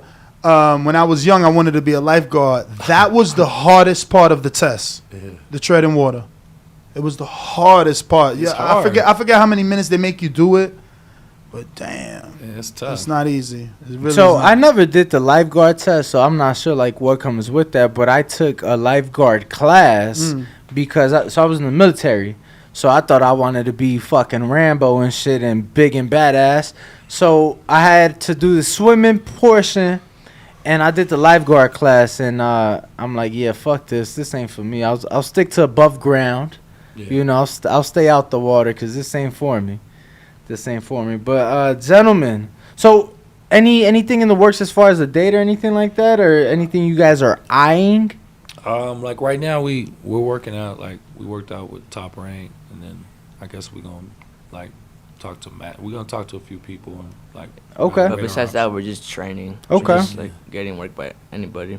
Okay, so By the no. best. I would like to have his pro debut when he's 18. He's 17 still, so his USA debut. Excuse me. Okay, his U.S. debut. Because he had one fight in Mexico, but Wait, you're still 17? Yeah. Why can't? Did you graduate already? no. Why This can't? is your year? Yeah. Oh, wow. I'm doing homeschool Oh, okay. How long has that been going on? for a while. Like, 2 years. yeah. Pandemic? Did you like that or? Yeah. I loved it. No, some people are like, man, I miss my friends. I miss being in school That's with probably the them. only thing I miss, my friends. But besides that, boxing is number one. None of your friends from your childhood took up boxing since they seen you loving it. No. Damn. See, I'm not that type of friend. I love hard. I would have done it with one of my friends. You know what I mean? Yeah. Like that's how it was for basketball, football. Like if my boys in it, we get in it together. That's Yeah, for sure. but the thing boxing is is not a team sport. I know. No. I was gonna say the thing is sometimes that it's like you obviously are very good at boxing, and let's say that had one of your friends took up boxing, maybe they would have got discouraged. Like, damn, he's doing so much better than me, or he's not losing and I'm losing, or shit like that. So Maybe. it is interesting. But why not have his U.S. debut now? I mean, we're working on it. Oh, right okay. Now, yeah. It's Well, he just- wants to. I mean, you guys are vetting offers, right? Yeah. Well, no, because I know you said that you'd also like to wait for him to turn 18, or do you think that's just gonna happen regardless? I think. it'll I mean, probably- if they I think sign it'll with Tom Brink, you ain't waiting. They love saying we signed the youngest. just- Oh, okay. They love saying that. They did it Yeah. with Xander, Gabriel I Flores. just feel like we Even just- if they don't sign, they still put on young fighters on. I mean, shit. Abdullah Mason was young as well, and they signed him, and turned him pro. And No, it's kind of unfortunate. They're the only ones. I guess Top Rank. I mean, the Zone slightly. Like I haven't seen any new signings since Raymond Ford and Pacheco, that crop. So I don't know what Matchroom is doing in terms of young men that they're signing. We're But supposed to Top work Rank out always does that. We're supposed to work out for them too during I think the Canelo weekend. Okay. Yeah. that should be So you're saying this one coming up? Yeah. When is Okay, it? that's next week. Oh, Holy shit. shit, that's. Well, that's Oh what- no, that's in a month. Okay. Oh, all right. That's in a I'm about month. to say. Yeah, that's in a month. I'm tripping. Okay, Jake yeah. Paul's next week. That's in a month. Oh, I'm tripping. Yeah. No, yeah. So next month we're supposed to do something with them. Okay. So I guess it's like just Okay. having patience. And Yeah, no, definitely. Look, man, and at the end of the day, when it's all said and done, even if the time isn't now, it's that gonna happen. that don't stop Eventually nothing. it'll Yeah. happen. You know, cause I'm gonna tell you, And good thing with him is I don't have to be like, oh, it's almost here. Stay focused and don't do this. Don't. he do knows that. to stay Yeah, focused. he Yeah. on it. Yeah. Okay. That's Okay. what's up, man. That's good. I mean, because I think the two major things in boxing are, well, it's probably the same thing. It's all discipline. I like discipline to not get in trouble outside of the ring, and discipline to remain focused inside of the ring. Because I feel like you can have all the skill in the world, but if the other guy has more stamina than you, you're probably Yeah. fucked. You know what I'm saying? You always got to know somebody's out there trying to take your head off. Mm-hmm. Stuff like that. Yeah. So what's your background, man? You're so soft spoken. Why you like this gentle giant? He's like, you always gotta know, You're so soft spoken. What's going on? What's your background? How'd you get into the sport? Why are you training? I got into the sport because I don't know. I always loved boxing, and I actually used to play basketball when I was a kid. Mm-hmm. And I played college basketball and I played a little bit of professional basketball, and then that kind of came to a stop, and then I got into boxing. But I always did it as a kid, and then I just got real into it, sparring pros and just loving the sport. But I felt like I was too old to actually give it a shot, so I just started training people. Has it ever been frustrating for you? Maybe in the beginning of your training career, maybe now. It was because I used to get I used to train a few fighters that were come to me and I don't know if you heard Eloy Perez. Hell yeah, Passed man. away, yeah. He passed away? Yeah, the one that fought Broner. Of course, bro. Yeah. He's infamous for fucking doing coke. Yeah, the that guy. Fight week. Yeah, he passed away for what? I don't know. He died in Tijuana. It's pretty sad, but yeah. He got deported. Yeah, he got deported. But we had him for 6 When? months. After the Broner fight, I Jesus. was training him, and it just he was on his own. I was trying. I'm a hungry young trainer, so I was he was still little, 7 years old. So I would bring in certain fighters like Dallas. Some kids from Dallas would come that were pros, and Eloy came, and nothing would work out. These guys, we talk about discipline. Nothing worked out. So I finally kind of told myself, hey, if you're gonna do something, you got to build something from yourself, so people can respect you, as a coach. And then I can literally say I sat him in the office when he was 7 years old and was like, you really want to do this? We'll do it. We're gonna go and travel, and we're gonna be the best. And then Running it took hills time. and everything. Yeah, it just took time, but we made it happen. And I'm blessed that he's where he's at right now.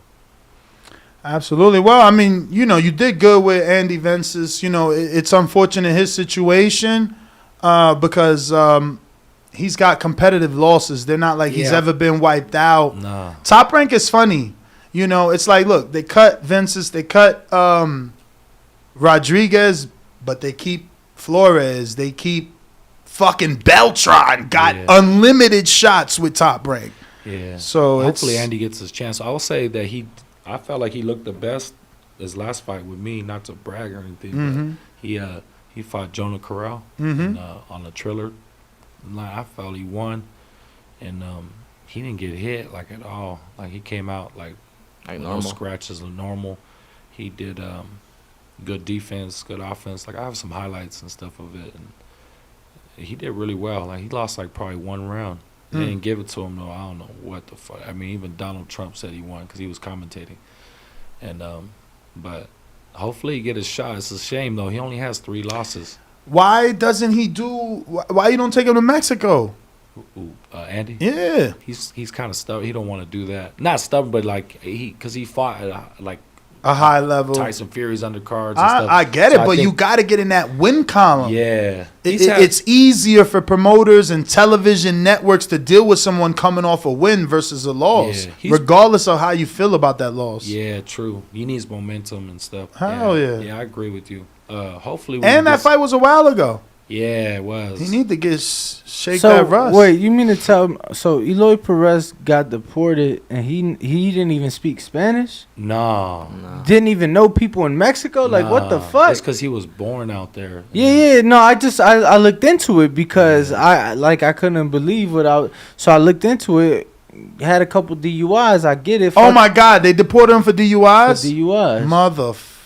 Damn. And so they had him I locked thought he up. did No, something. and they was like either stay locked up indefinitely or go back to Mexico. Indefinitely. That's what the article said. What, indefinitely in like an immigration holder? Yeah, Oh my immigration goodness. And I was so hungry, like to train people. I remember I would go to, because like I said, I didn't have nobody. I would go pick them up like 45 minutes away, and then drive back to my gym, and I'll run with them, and then train them, and then we'll go for a second run, and then drive them all the way back, and then I'll drive myself back, and then the next day I'll do it again. You crazy. Yeah, for free. He wasn't even.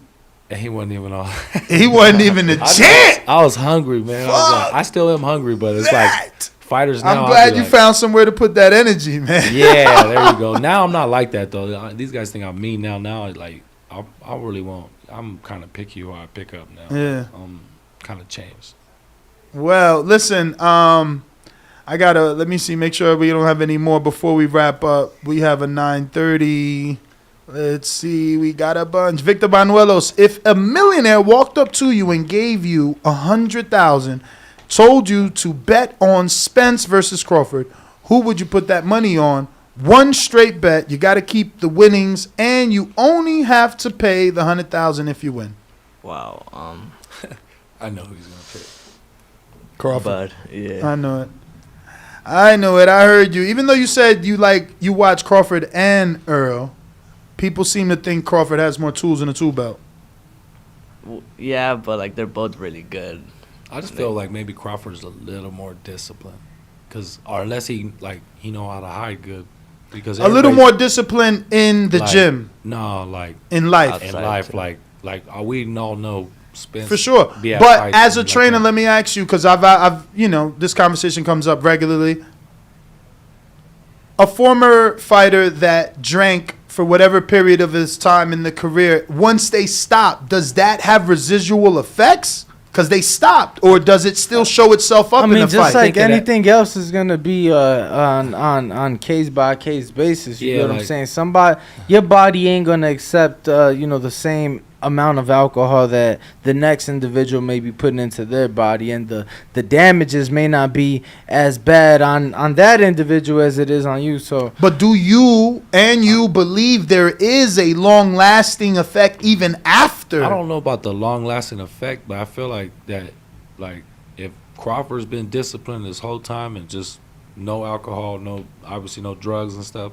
And we all know. I mean, but Crawford's had setbacks as well, though. Like I mean, my man's got shot in the head. You think he? Yeah, but that was before he even was a pro. But we're talking about like.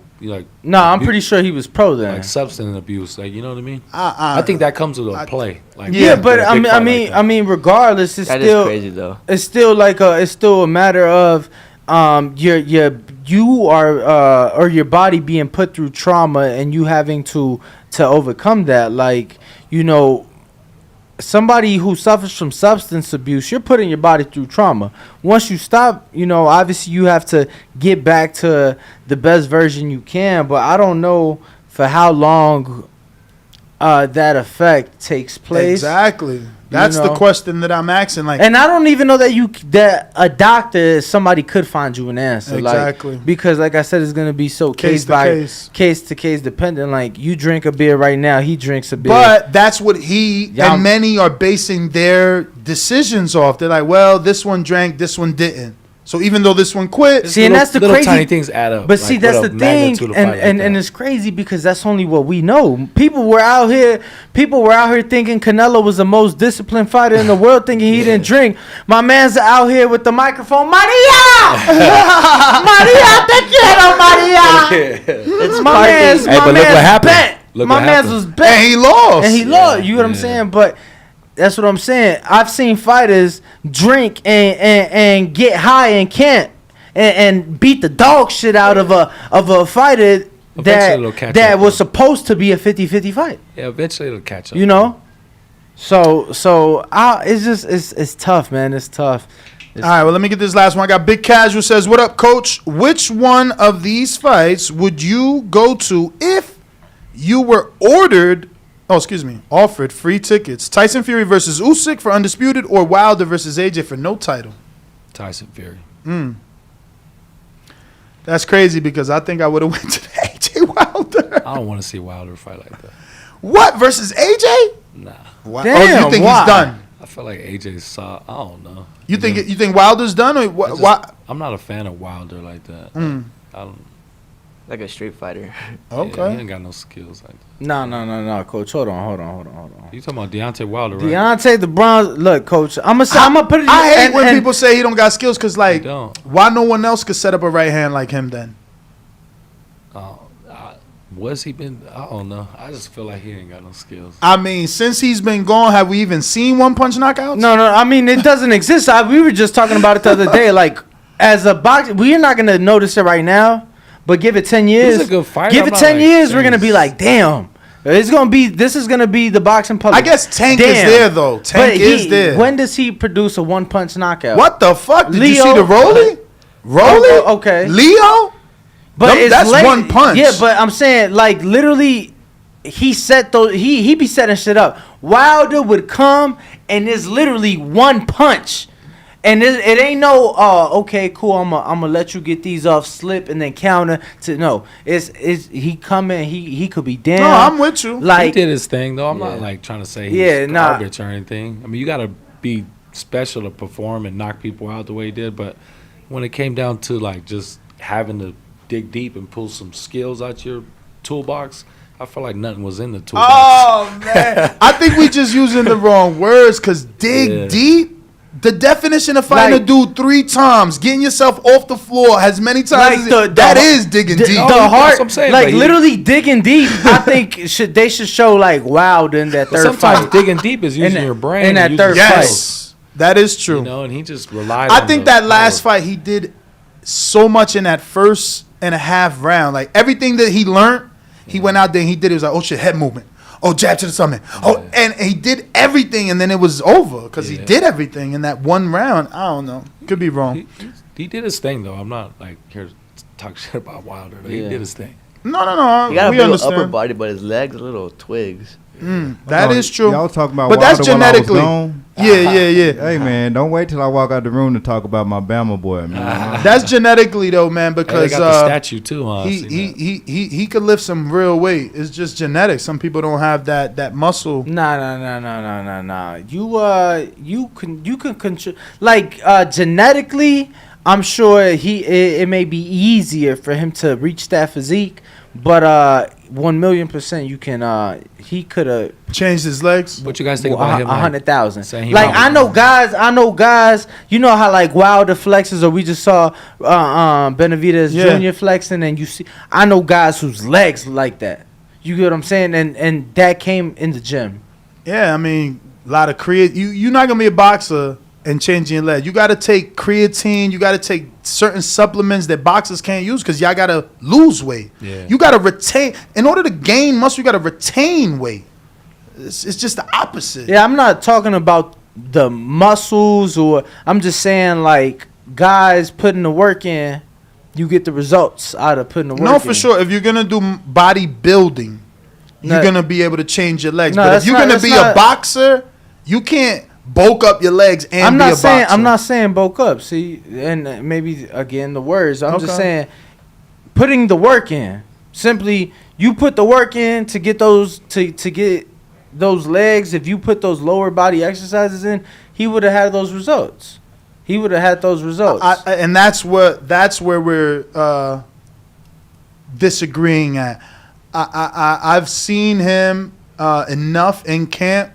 He goes to a gym for strength and conditioning. They do shit like it's genetics. He got skinny fucking legs with no calves. Bro, my man's literally doesn't work. I mean, doesn't run like. But you don't gotta run to do leg workouts. What the fuck? That's one leg workout. I mean, literally running is damn near considered a warm up or cool down in any leg workout. And that's cool, but legs, right? Again, if you're trying to bulk, why would you Who go said run? you're trying to bulk? How are you gonna swell your legs up? The same way that Running you lose weight. Yeah. We're done with this guy. He's Bro. tripping right now. lifting weights, bro. Like, what are you talking But about? that's what I'm saying. You're a boxer. You can lift all the weights you want, but then you're fucking running 3 and 4 times a week. So you're losing the weight, Poppy. You're losing it. So that's like saying that no boxer in history has any muscles because they loves to argue. run and lose their No, muscles. the boxers that have legs genetically have legs. So then the boxers who have fucking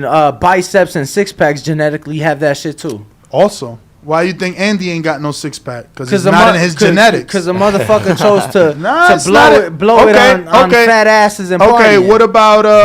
what about Gabriel Flores? He works hard. You see him work. No six pack. Bro, I could go on and on. Latinos don't. We don't got fucking six I pack. don't believe. I don't. But Oh, you you don't don't think it's have to genetic? I have don't a think- six pack, I bro. don't- that- I'm just saying, You just bro. If you put the work in, You got a six pack? Look at that. No, but I And he's 135, 17. Nah, he got- but he don't need a fucking six pack, bro. Like just like he don't need chiseled legs, he could have good fucking legs, and you don't see the veins popping out. You may not, That is but true. he got good fucking legs, But does he have calf muscles and quad muscles? Yeah. bro. The muscles could be there, and like I said, it may not be no sexy fucking legs, but he's put the work in. So fuck your genetics. All right, because genetics made me bald. But guess what? Genetics made me fat, and I put the work in, and I've lost weight. There you So, But you ain't got no six pack. I don't want a fucking six But pack. that's what I'm trying to tell you. Genetically, you may not be able to get there no matter how much I fucking don't work give you a put fuck in. because that's just the visual. The visual. All right, bro. Well, visually, Wilder has skinny legs, and it doesn't mean that he's not putting in work. It's the only Visually, point I'm trying to do. Anthony Joshua would have fucking beat the dog shit out of Andy Ruiz any day of the week. But that's not the way the shit went down. I mean, he beat him one Saturday. He beat him one. Actually, he beat him on a Sunday because the shit was in Saudi. Well, it was Saturday for us. I mean- Anyway, that is the last question. Give out your social media. My man went on a Deontay Wilder leg rant over here. No, I mean You get- he literally gonna let everybody him- everybody's you gonna let him get his agreed. social media? Everybody's agreed except you. No, you're right. I'm wrong. Hey, you guys are cool, man. It's this guy. He loves to argue. You can find me at Team Trouble 1, and the real one TheRea 10NE. All right. And Coach, where could they find you? Team Trouble One. It's All like, right. like both of ours. We both. It's all about him anyway. So For sure. yeah. All right. Well, we're going to take this intermission, take a picture with you guys, and we'll be right back. Don't go anywhere.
What up? What up? Welcome back, ladies and gentlemen. Welcome back. It's been a jam-packed show, a good one.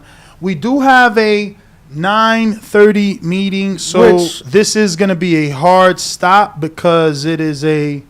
Who is that with? Because isn't it the 11:30? The other people. So who's the? The 9:30 is my thing. So. All right, so we have a 9:30 with Danny's peoples that we got a hard stop for. Well, hold on. Let me see. Bo, we got any callers? Because I just... No. Negative. All right, so I guess we're done. But, yeah, we do have all the mics, all the super chats covered. So, NestGTO, Instagram, and Twitter. Catch us on the next one. Which will be today, 4 p.m. Pacific, 7 p.m. Eastern for our weekly flagship show where we will cover all fights this weekend. And you guys can find me at Ringwalk Danny on all social media platforms. We are the Boxing Voice. Find us at the Boxing Voice on all social media platforms. And we're out, 4 p.m. Pacific today. See y'all later.